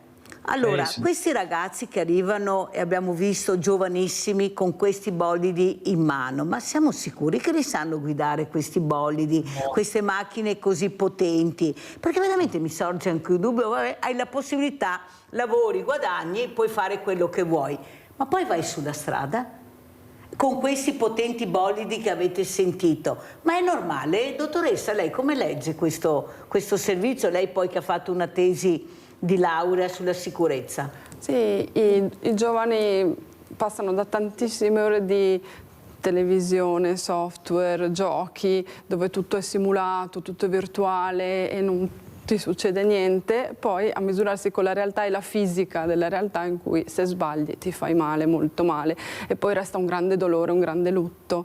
Quindi ben vengano anche tutte le iniziative che avete mostrato nell'arco di quest'ora che abbiamo passato assieme, in cui si sensibilizza e ci si misura si confronta anche. Esatto, con la realtà, per prendere consapevolezza e prevenire. L'unica è prevenire. Se sono questi i messaggi, ho capito, puoi prenderti il bolide, ma devi anche saperlo guidare, perché veramente è una roba incredibile. Sono macchine che vanno a più di 250 all'ora, non stiamo scherzando con giocattolini. La passione per la tecnologia, il design sono sicuramente condivisibili e uniscono le comunità, però dall'altro lato si deve sempre tenere presente che questo mondo non è fatto di immagine, ma bisogna essere responsabili. Sino che di sicurezza parliamo. Allora adesso andiamo a Venezia e andiamo a vedere invece Confapi Africa. Là di sicuro i ragazzi non hanno sti bolidi, non hanno neanche la bicicletta, poveretti. Andiamo a sentire. Investire in Africa, terra ricca di opportunità, specie in questo particolare periodo storico dove l'incertezza della situazione internazionale con l'impatto dei dazi sta scatenando un vero e proprio urto monetario. Al contrario, l'Africa, con il suo mercato emergente, con i settori chiave dell'agroalimentare, energie rinnovabili, costruzione, sanità e farmaceutico, rappresenta il futuro per ogni investitore. A Venezia è firmato nelle scorse ore un duplice importante contratto internazionale tra Fagas, istituzione che rappresenta circa il 90% delle piccole e medie imprese dell'Africa, e tra aziende venete, con la ETC di Treviso. Il continente africano è oggi sicuramente un luogo dove molte opportunità possono essere colte. I cambiamenti geopolitici che sono in corso aprono nuove prospettive per le imprese italiane, e quindi ETC è impegnata in questo percorso. L'accordo prevede di fornire tutto il supporto informatico e digitale a tutte le aziende e attività presenti in ben 14 stati africani dell'area del centro-ovest. Sono paesi che stanno crescendo molto, che hanno voglia di crescere, che cercano non a caso anche dei player internazionali con cui rapportarsi, con cui costruire un percorso. Crediamo che in particolare quell'area sia quella che nel prossimo futuro proporrà il maggior potenziale di crescita. Grande l'attenzione alle donne. Noi di Fagas abbiamo deciso di investire e mettere in atto progetti a favore della donna per favorire la sua autonomia, perché la donna è fattore di produzione e di inclusione in tutto il mondo. Dal Veneto all'Africa il sostegno che verrà dato sarà quello all'economia di prossimità, a volte anche rurale, e di un mercato che per crescere ha bisogno di strumenti. La Confapi assiste le imprese creando il supporto tecnico, supporto legislativo, giuridico e quant'altro necessario per confluire l'azienda verso l'estero.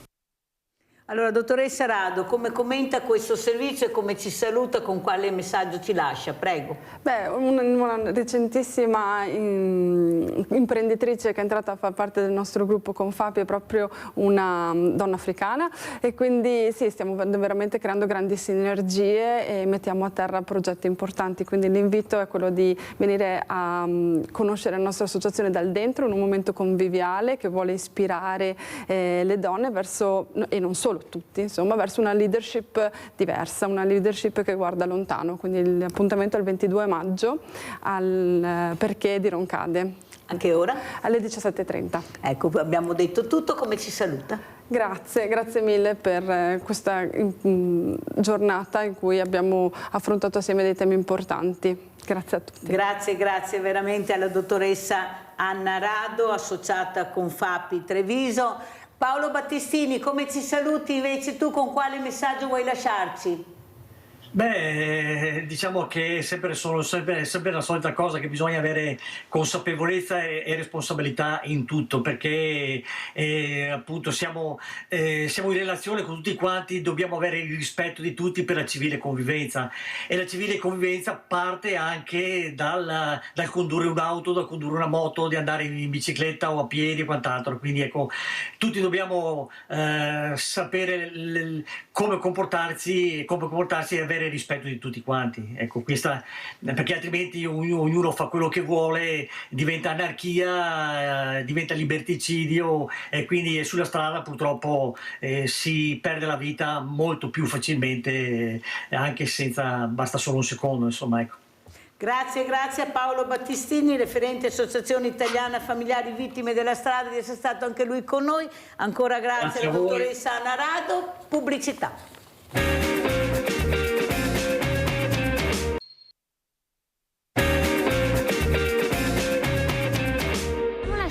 A dicembre con gli ultimi racconti e gli sviluppi del progetto della ricostruzione della Smiling School Lucky Summer.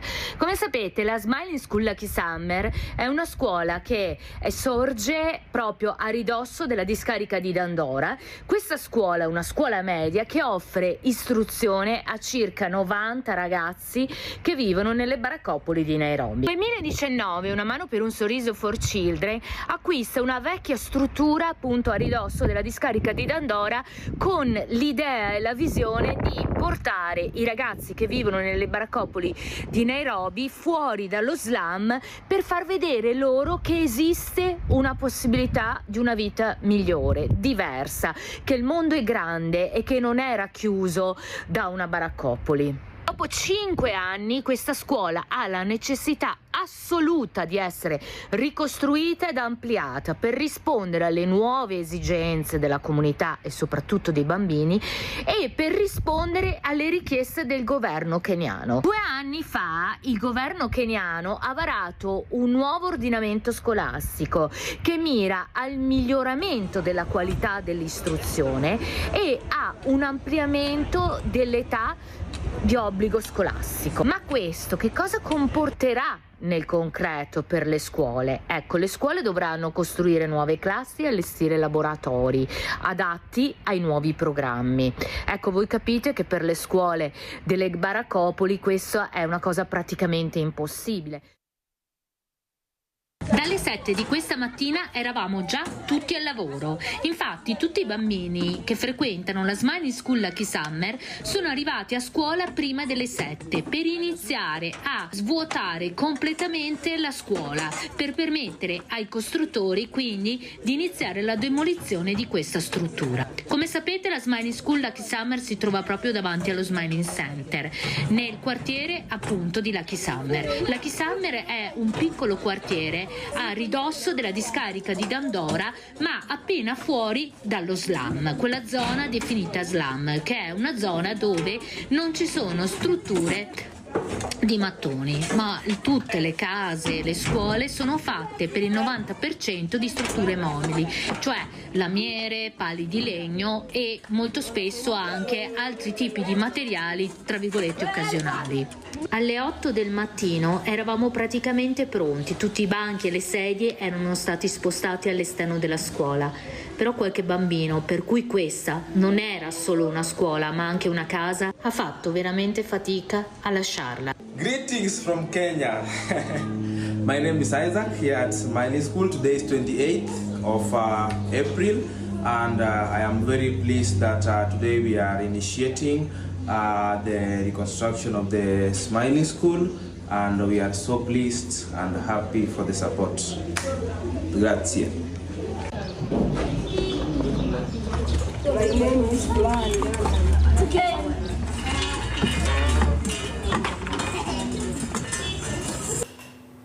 Saluto Paola Viola, Presidente Una Mano per un Sorriso for Children.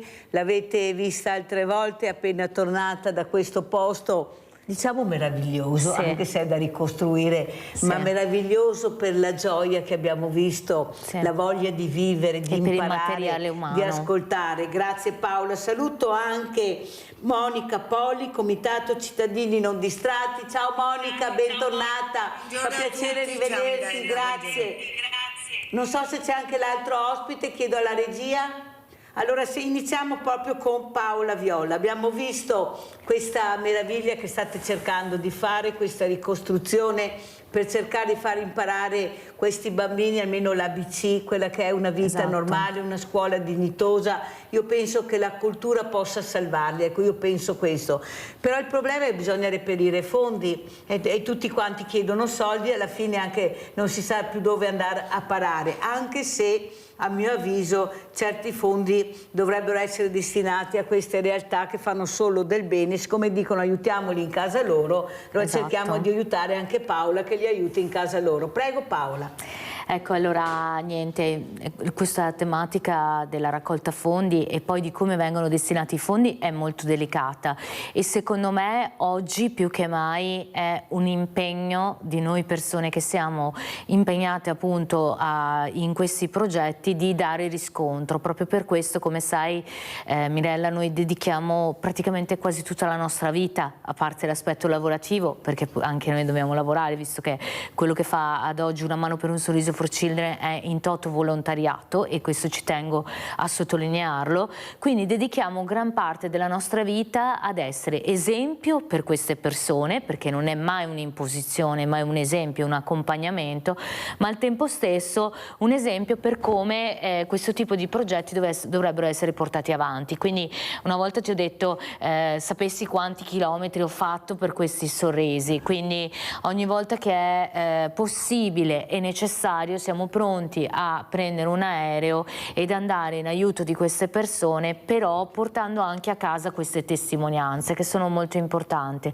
I fondi di beneficenza sono sempre meno purtroppo, perché le esigenze si sono ampliate, quindi nulla da dire in merito, ma diciamo che oggi le persone devono capire che è anche loro responsabilità capire dove e come questi fondi vengono utilizzati. Quindi la testimonianza, il racconto per noi rimane una delle cose più importanti che oggi Una Mano per un Sorriso vuole dare alle persone, in primis per far vedere la realtà di quello che si sta facendo, ma anche per cercare di far capire nel profondo perché. Perché andare dall'altra parte del mondo e lottare così tanto ogni giorno per costruire una nuova scuola per questi bambini? Perché Mirella, l'ho detto tante volte ma mi piace ripeterlo perché ci credo profondamente, il mondo è estremamente collegato, quindi quello che succede dall'altra parte del mondo influenza, che noi lo vogliamo o no, la nostra vita, anche le nostre lotte. Per esempio mi viene un esempio molto importante importante, probabilmente poi vedremo anche un video che racconta questa storia, come i nostri genitori che lavorano nella discarica di Dandora in questi 6 mesi di costruzione della Smiling School saranno impiegati nei lavori della Smiling School. Quindi per la prima volta queste persone avranno un lavoro dignitoso, dove dalle 8 della mattina alle 6 di sera loro avranno un lavoro per cui essere pagati. E io in queste 2 settimane che sono stata in Kenya, Mirella, mi svegliavo alle 6 di mattina, ero la prima ad arrivare in cantiere e l'ultima la sera a salutare gli operai prima che chiudesse alle 6 di sera. E questo è importante. Alle volte addirittura stavo seduta per ore nelle macerie che venivano spostate a destra e a sinistra, e gli operai stessi mi chiedevano a volte di spostarmi da un'altra parte perché ero in mezzo. Ti è caduto il microfono? Ah, scusate. Ero in mezzo là, brava. Appunto perché mi chiedevano nello stesso modo di spostarmi, di non perché ero in mezzo, intracciavo il traffico, e quindi io addirittura editavo, e questa è una cosa assurda che mi piace proprio ricordarmelo per capire il mio senso di dovere e quello che ho fatto in questi pochi ma importanti giorni, mentre editavo i video da poi pubblicare nei social. E quindi molto interessante. Perché per i ragazzi? Per i ragazzi perché i ragazzi sono il prossimo anello di questa catena, il prossimo anello di questa catena, dove le persone continuano a sfruttare persone meno istruite, con meno possibilità, con meno opportunità e con una visione del futuro estremamente ridotta, per tenerli in questo basso circuito, fondamentalmente, dove solo grazie allo sfruttamento di questo tipo di persone altre persone molto più potenti possono guadagnare molto. Esatto, continuare a fare andare il mondo in questo modo, ma noi non lo vogliamo. Certo che no. Allora, prima di andare a Venezia, Monica Polli, volevo portarti a Treviso. Guarda cosa è successo ieri a Treviso con questo scippatori a Ponzano Veneto, cosa è successo a questa donna. Andiamo a vedere. Ho scombussolata. Sì, ho dei momenti dove si mi prende un po' tanto. Aggredita e picchiata selvaggiamente da 2 scippatori, è ancora molto scossa la donna di 40 anni, vittima della brutale rapina in via Schiavonesca, Ponzano. La signora è in bici e percorre la strada da Barruchella verso la scuola Gastaldo. La scena, immortalata dalle telecamere di videosorveglianza delle abitazioni della zona. Pochi istanti dopo si vede uno scooter grigio scuro con in sella 2 uomini. Entrambi indossano tute nere e casco integrale grigio. Hanno appena incrociato la donna e l'hanno individuata come vittima, perché invertono il senso di marcia nello slargo d'accesso ad una casa, ma prima di partire si fermano. Uno scende e alza la targa. Pochi secondi dopo tentano di scippare dal cestino della bici il marsupio della signora, ma lei reagisce e trattiene il borsello, come ci racconta al telefono il compagno della donna. Lei ha afferrato il marsupio, in quell'istante si vede che il secondo erano in 2 sullo scooter. Non si vede che non se l'aspettava, è caduto indietro. Poi, che lei non lasciava il marsupio, l'ha dato pugni e calci. Pugni e calci sferrati senza pietà alla testa, al corpo. La donna, terrorizzata, urla chiedendo aiuto. Ad udire le grida un'anziana residente proprio davanti al luogo dell'aggressione. Questa signora chiamava: aiuto, aiuto, aiutatemi. Nel frattempo che io sono arrivata qui al cancello, è arrivata una macchina, una signora, e si è fermata.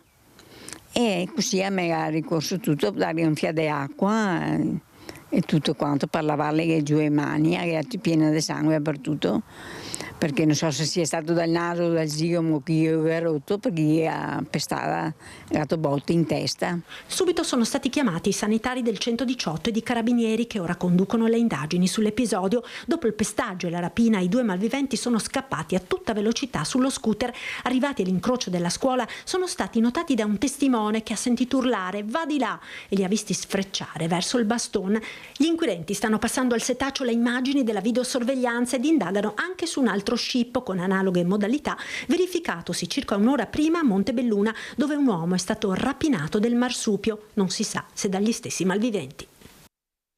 Allora Monica Polli, non solo a Venezia, guarda cosa sta capitando, non solo le grandi città, ecco i centri storici, qui bisogna stare attenti anche nei paesetti piccoli, ecco le stradine, quelle veramente pensi di essere al sicuro, non ci sono macchine, non c'è, e poi guarda cosa succede. Prego Monica Polli, cosa ci racconti? Allora intanto auguri di pronta guarigione, perché subire c'è sempre uno shock. Puoi alzare il volume perché sento pochissimo. Brava. Purtroppo mi sentite? Sì, avvicinati di più come hai fatto, prego. Ecco, purtroppo ho un problema di cuffiette. Allora intanto auguri di pronta guarigione alla signora. E qui ormai siamo completamente, le nostre città sono completamente fuori controllo. E noi abbiamo un problema di leggi, siamo in balia della microcriminalità, non se ne può più, basta, deve finire, noi siamo ostaggi a casa nostra, anche perché le vittime preferite anche da queste persone sono soprattutto anziani, disabili. Basta, non se ne può più. Sta succedendo in tutte le città, Milano, basta. Siamo al collasso. Qui bisogna intervenire. Qui ci deve essere una certezza della pena. Quello che sta succedendo è allucinante, anche qui a Venezia. Siamo ostaggi dei borseggiatori. Allora saluto anche Don Maurizio Gronchi, teologo all'Università Urbaniana di Roma. Allora Don Gronchi, grazie intanto di essere qui, ecco il nostro Papa che ringrazio sempre, come ho sempre ringraziato anche Papa Francesco prima, ma adesso ringrazio Papa Leone XIV per la parola pace. Ma la pace ormai riguarda tutti noi dappertutto, vogliamo vivere in pace, essere in pace con noi stessi. Cos'è la pace, Don Gronchi, in un mondo dove si sono persi i valori, dove non riusciamo più a capire, dove qualcuno vuole andare a parare, tanti soldi in mano a pochi e c'è la gente che muore di fame. Io non so se ha visto il servizio che ha mandato Paola Viola, questa donna che sta cercando di portare aiuto a questi bambini con la cultura, perché quella li salverà. Quello che fanno i padri missionari poi alla fine è questo. Prego padre Don Maurizio Gronchi. Tanto buongiorno, grazie di questo invito. Il tema della pace noi sappiamo che è la questione di fondo in questo momento.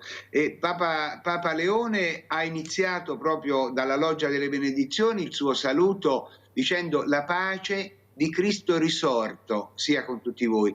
Questo già ci fa capire che per noi cristiani la pace è un dono da ricevere, da accogliere attraverso la nostra fede da Cristo, ma è anche un compito, non possiamo aspettarci che venga dall'alto, deve sorgere dal basso, e dal basso vuol dire dall'impegno. E ben vengano tutte le iniziative che costruiscono ponti. La missionarietà della Chiesa, di cui Papa Leone è stato attivo protagonista, soprattutto in Perù, paese povero, mostra proprio che si costruisce la pace attraverso la solidarietà, mettendo insieme le persone, aiutando i più deboli, e questa è da sempre la missione della Chiesa. Il Papa Leone è riuscito a dare questo messaggio: l'annuncio della fede di Cristo e il mondo di oggi che ha bisogno di pace, quindi l'uno che la dona e l'altro il mondo che ne ha bisogno e l'attende. Ora, questo è un impegno che naturalmente non passa soltanto tra le mani dei potenti, che come vediamo si mostrano sordi ad ogni invito. Singolare il fatto che vengano a partecipare alle esequie di Papa Francesco tutti insieme e da lì non riescano poi a fare passi concreti. E il cardinale Parolin, confermato segretario di Stato, proprio ieri appunto ha rilasciato questa dichiarazione, cioè è tragico che non si arrivi a una vera e propria pace autentica, giusta, duratura. Questa è la nostra difficoltà. Come cristiani che possiamo fare? Possiamo pregare, possiamo costruire relazioni meno aggressive, disarmare le parole, una parola, un linguaggio disarmato e disarmante. Purtroppo nei nostri linguaggi c'è ancora molta aggressività e di questa aggressività poi si arriva agli estremi. Abbiamo Antonio da Vicenza, Duomo da Porcellino, ritorniamo, se no mi cade la linea, vai Antonio. Buongiorno Mirella, sono Antonio da Vicenza, volevo intervenire riguardo del servizio che state passando in questo momento. Niente, avrei praticamente due esempi, però sono fra loro collegati. Il primo riguarda le forze dell'ordine, nella fattispecie dei carabinieri, che conoscevo appunto un milite, mi ha raccontato questo un paio d'anni fa di un episodio in cui durante il pattugliamento notturno zona Torri di Quartesolo praticamente è riuscito a prendere il ladro che stava lavorando, fra virgolette, portato dentro. Chiaramente lui è obbligato a fare la guardia finché non va sul processo per direttissima. Nel pomeriggio portato al processo praticamente se l'è visto sfilare davanti e il ladro gli sorrideva in faccia. Questa è la prima. La seconda, collegata, riguarda appunto praticamente le nuove risorse in Italia. Un romeno perfettamente integrato mi raccontava che a casa sua in Romania, nel momento in cui tu delinqui e vai a finire in galera, là non vieni più fuori sano. Per cui lui diceva: i delinquenti romeni li avete tutti in Italia perché qua delinquono e non pagano. A riguardo adesso purtroppo, avendo messo in silenzioso la televisione, non ho potuto seguire come si può dire,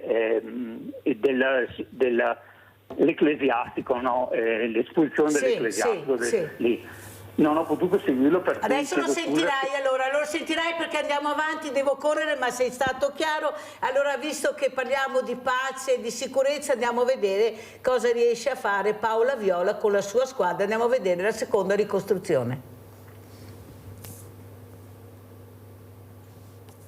Non la sei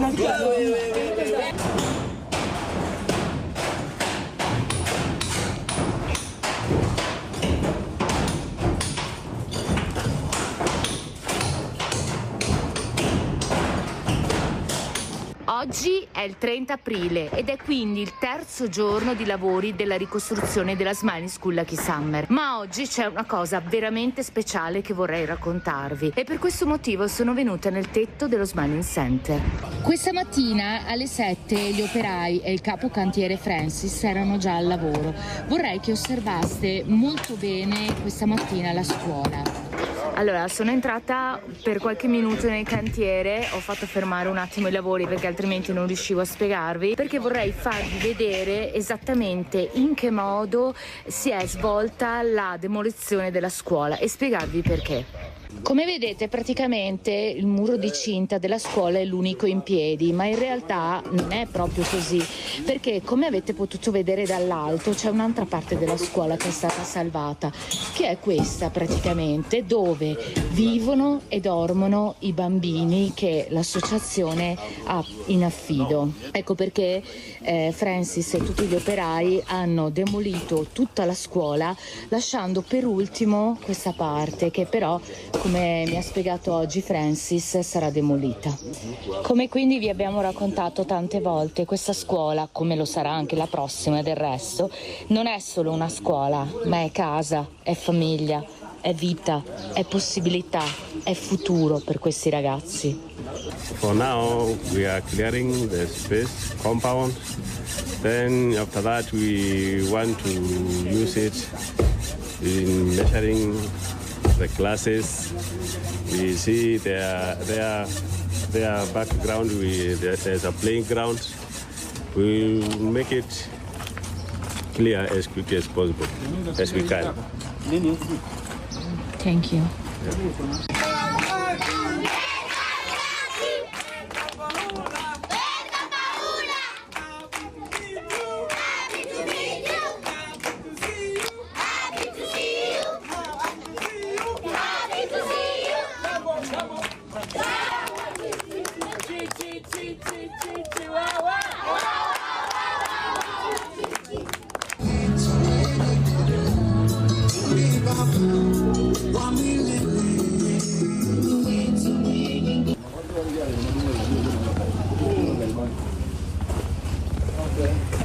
Don Maurizio Gronchi, cosa vuole dire a questa donna che con la sua squadra sta cercando di portare nei limiti che ha però quella cultura che manca e quella sicurezza? Avete visto gli operai tutti col caschetto e con la divisa, noi qua non ne vediamo uno o pochi col caschetto, non so Don, lei qui da noi non funziona proprio così. Cosa vuole dire a questa donna che nonostante la fatica, i pochi soldi, però riesce ancora a credere in quello che sarà il futuro di questi bambini, di queste famiglie, con la cultura, con la scuola? Prego Don Gronchi. Il vero punto di partenza, la cultura. La pace non si costruisce senza cultura, senza educazione. Papa Leone proprio ieri ha incontrato i fratelli delle scuole cristiane e ha approfondito proprio l'importanza, a 3 secoli da San Giovanni Battista della Salle, l'importanza della sfida educativa dei giovani. Cioè anche la sicurezza sul lavoro è una questione di cultura, cioè il responsabile di una squadra di operai deve preoccuparsi della loro sicurezza, non si può soltanto affidare alla spontanea responsabilità del singolo, quindi è un fatto di comunità, essere capaci di fare scuola. E la scuola la facciamo non soltanto dal punto di vista dei bambini, ma c'è bisogno di una scuola anche nell'integrazione, cioè le persone, io vedo che a volte il problema della sicurezza nel lavoro è che questi operai, magari stranieri, non conoscono la lingua e magari non vedono le iscrizioni che ci sono anche di fronte a certi macchinari che ti dicono di non mettere le mani sotto. Quanti incidenti accadono anche per questa difficoltà, no, di comprendere. Quindi credo che la cultura è alla base della sicurezza e della pace, perché le persone che capiscono, che si rendono conto, che riescono a comunicare, non si chiudono, non si oppongono, non si sentono rifiutati, anche per l'incapacità a volte di entrare in relazione. Quindi la pace si costruisce attraverso la cultura e complimenti a questa persona che si dà da fare. Costruire scuole, non costruire muri, ma ricostruire ambienti vivibili, non che separano. Ecco, credo che questo sia il messaggio di Papa Francesco e il messaggio anche di Papa Leone, con l'attenzione alle persone più deboli, e i più deboli normalmente sono coloro che hanno meno cultura, questo penso. Paola, come vuoi commentare? Sì, sono assolutamente d'accordo. Inoltre vorrei aggiungere che la pace si fa con l'esempio e di questo io sono fermamente convinta. Quindi l'esempio del tuo modo di vivere, di quanto e come riesci a portare qualcosa della tua vita nella vita degli altri per migliorarla, ma anche, Mirella, di questo ne abbiamo già parlato tante volte, ma lo ribadiamo perché è importante, l'esempio per le persone qui. Voglio dire, ci sono delle immagini molto forti dove questi bambini alle 7 di mattina si svegliano per portare via il loro banco dalla loro scuola.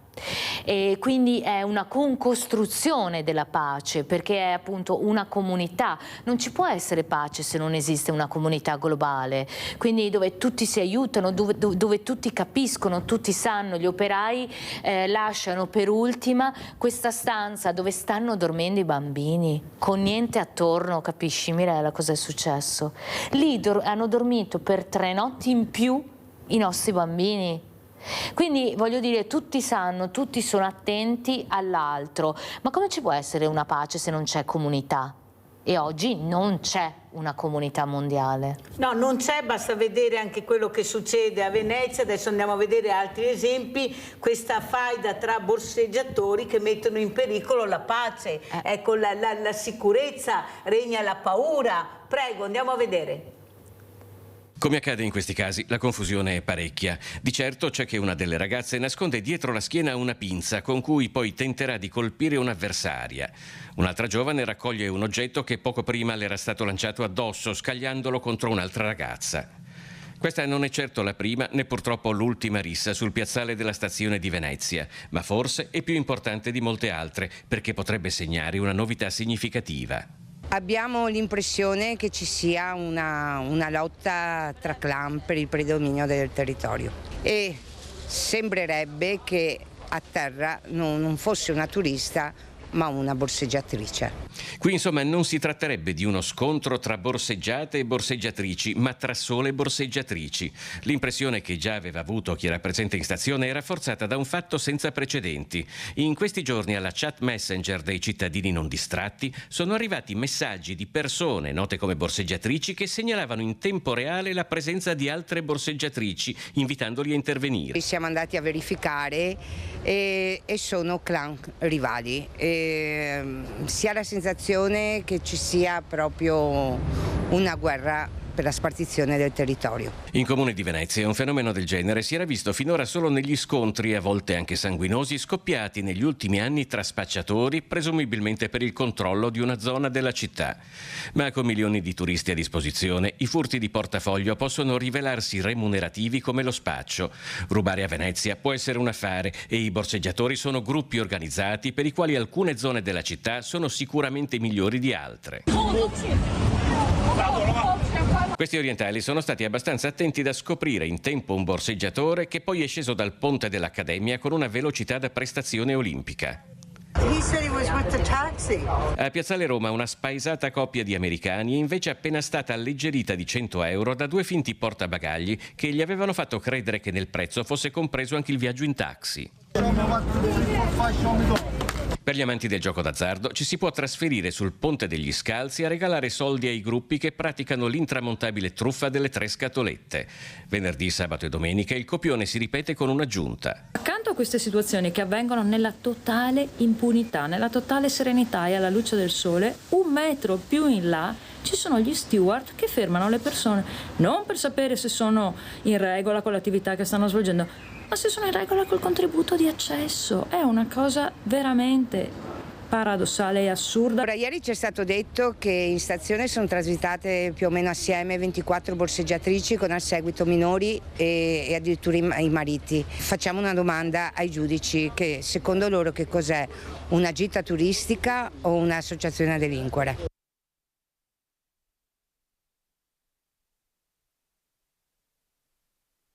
Guardie giurate serali alle biglietterie presso gli imbarcaderi di Piazzale Roma per far fronte ai borseggi in centro storico, soprattutto in queste giornate di festa con l'aumento dei turisti in città. Siamo molto felici di questa iniziativa, di questo controllo serale da parte delle guardie giurate, perché ormai lì davanti alle biglietterie era un continuo borseggi ai danni di persone anziane, di turisti e anche avevamo visto soprattutto che c'erano anche i truffatori di biglietti. Solo il mese scorso le volanti della questura e la polizia locale hanno arrestato 2 persone. Ci auspichiamo che questo non sia un controllo solo per questo periodo, ma un controllo perenne, anche e soprattutto per gli operatori della CTV che molte volte sono entrati, diciamo, per contrastare questi borseggiatori e purtroppo abbiamo sentito le varie conseguenze, o uso spray peperoncino da parte di questi borseggiatori o aggressione. Intanto, dopo l'intenso weekend pasquale, la città si prepara ad affrontarne un altro. L'organizzazione è stata oggetto del Comitato Provinciale per l'Ordine Pubblico e la Sicurezza a Cacorner. Sarà una celebrazione, non una festa, ha detto il prefetto d'Arcopellos, dato il momento di lutto nazionale per la morte di Papa Francesco.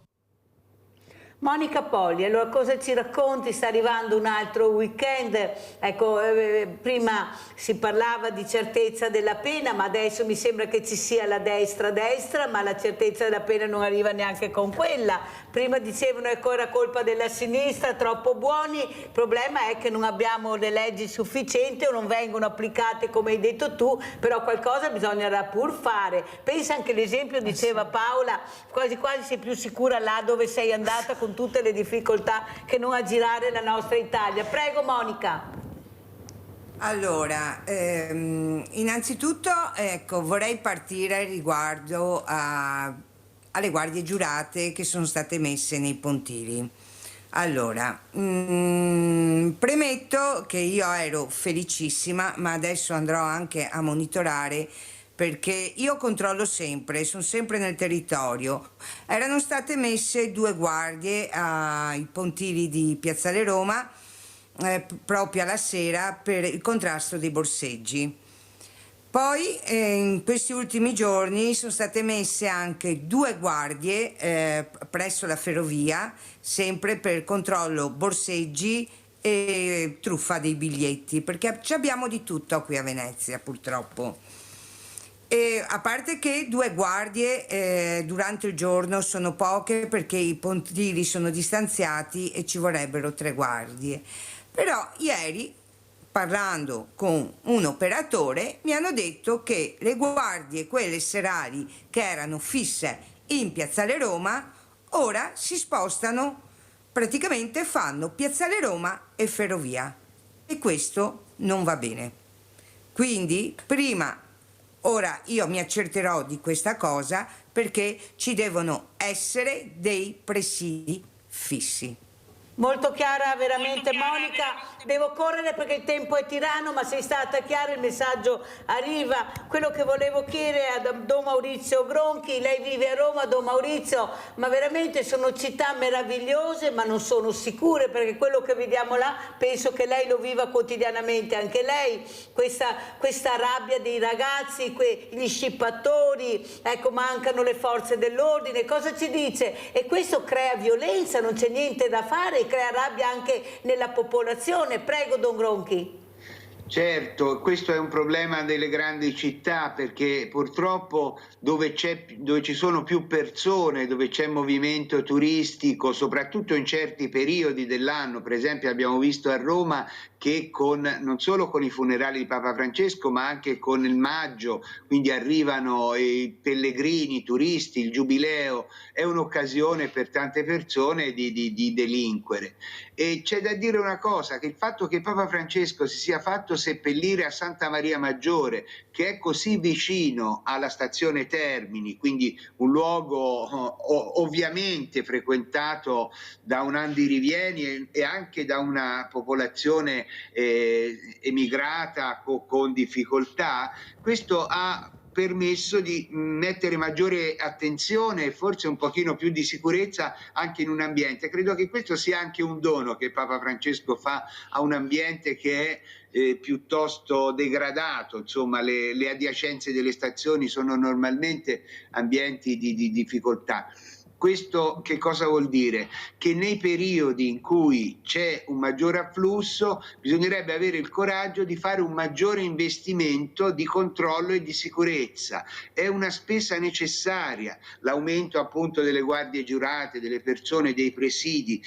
Questo non solo dal punto di vista di questa sicurezza, ma per esempio anche dal punto di vista sanitario, perché ci sono persone che si sentono male, persone che vengono aggredite, quindi sul territorio c'è bisogno di una maggiore vigilanza in certi periodi e Roma, come tutte queste grandi città, come Milano abbiamo visto recentemente, come Napoli, sono grandi città dove l'afflusso è un'occasione anche per le persone di delinquere, quindi io credo che un investimento da parte degli enti locali, dei comuni, ma anche dello Stato, con personale che aiuti le persone, perché la sicurezza non è soltanto protezione dalla delinquenza, ma è anche favorire accoglienza dei turisti e dei pellegrini. C'è bisogno che le persone si sentano accompagnate, protette e sostenute. Il turismo, l'overtourism, il turismo selvaggio, gli affitti brevi, cioè tante case che vengono sottratte per esempio in questo modo a un'abitabilità possibile, tutto questo non aiuta alla pace, perché i conflitti poi nascono nei contesti urbani prima di tutto. Grazie a Don Maurizio Gronchi, teologo all'Università Urbaniana di Roma, di essere stato con noi per quello che ci ha detto. Come ci saluti, Paola Viola? Cosa puoi dire? Con quale messaggio? Tu che sei sempre ottimista e positiva. Certo che ti vedevo molto perplessa all'immagine che vedevi. Anche un po' spaventata magari. Cioè, sì, allora, quello che voglio dire è solo di non arrendersi e di ogni giorno cominciare a ricostruire la pace, e noi lo stiamo facendo, lo continueremo a fare, presto torneremo in Kenya, abbiamo piacere di continuare a raccontarvi che cosa succede, perché è possibile. Questo è il messaggio che voglio dare, è possibile anche nel luogo più pericoloso, più povero del mondo dove sono stata, il germoglio della pace può nascere. Grazie a Paola Viola, sentiamo come ci saluta Monica Poli. Monica, un minuto, come ci saluti? Cosa importantissima, che noi qui abbiamo tantissimi minorenni di 12 anni, cioè queste borseggiatrici usano la maternità e poi sfruttano i loro figli a rubare. Allora, noi chiediamo, qui si stanno violando tutti i diritti dell'infanzia. Noi vogliamo capire, queste bambine vengono prese anche in flagranza, noi abbiamo una che è stata presa 3 volte in 3 città, portata alla procura dei minori e non è stato fatto assolutamente nulla. Allora, non devono andare in carcere, assolutamente, ma devono essere tolte dai genitori. Qualcuno si deve occupare di questi minorenni che vengono sfruttati. Cioè, è una cosa assurda, perché nessuno se ne occupa. Grazie anche a Monica Poli, Comitato Cittadini Non Distratti come lo è lei. Complimenti ancora Monica e grazie per quello che fai. Lo dico anche a Paola Viola e spero anche di rivedere Don Maurizio Gronchi, perché ha portato una parola di pace importantissima questa mattina. Grazie Don Maurizio di essere stato con noi veramente. E adesso andiamo a pranzo con la proposta di Mirella.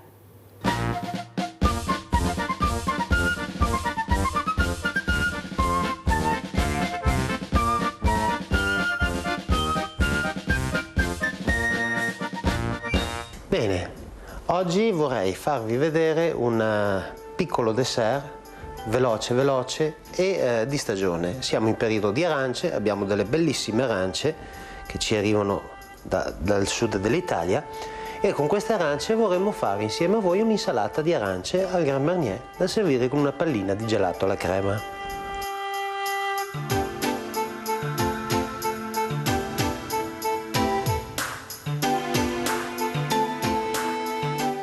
È una ricetta semplice.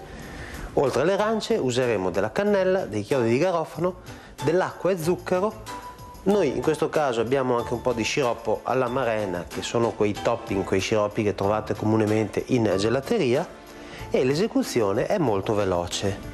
Prendiamo dell'acqua e lo zucchero, le versiamo in una padellina e le lasciamo riscaldare, le facciamo cuocere un attimino, le portiamo a bollore in modo che creiamo un sciroppo di zucchero.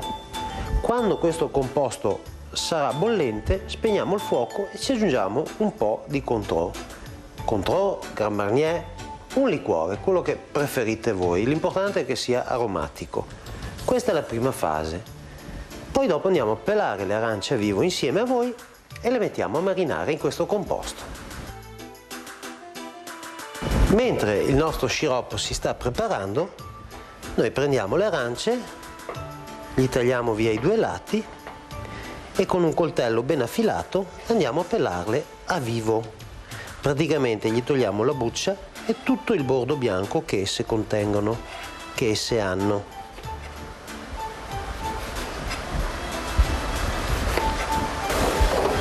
Lo sciroppo è quasi pronto, quindi spegniamo il fuoco ci aggiungiamo il liquore e ci aggiungiamo alcuni chiodi di garofano che con il calore sprigioneranno tutto il loro aroma e un po' di cannella in stecca che andremo a spaccare così. Fatto questo, prendiamo il nostro sciroppo e lo mettiamo in una bacinella, in un contenitore e lo lasciamo lì a raffreddare o perlomeno ad intiepidirsi. Nel frattempo abbiamo pelato vivo le nostre arance e le tagliamo a uno spessore di circa mezzo centimetro.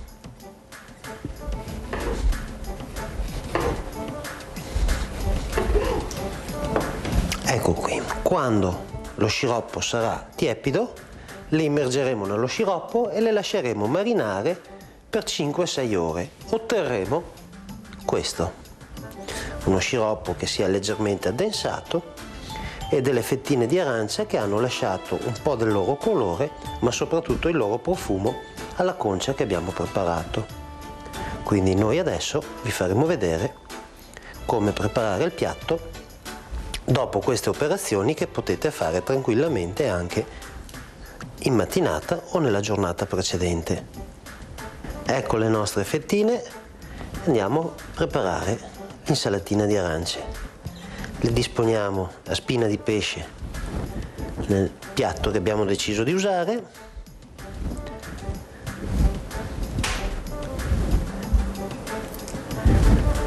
Vedete che carine che sono diventate?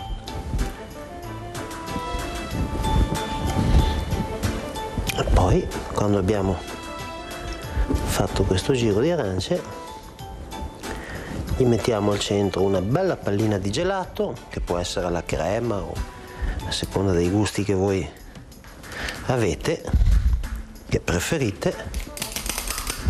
Una bella pallina di gelato al centro. Usiamo questo topping alla marena.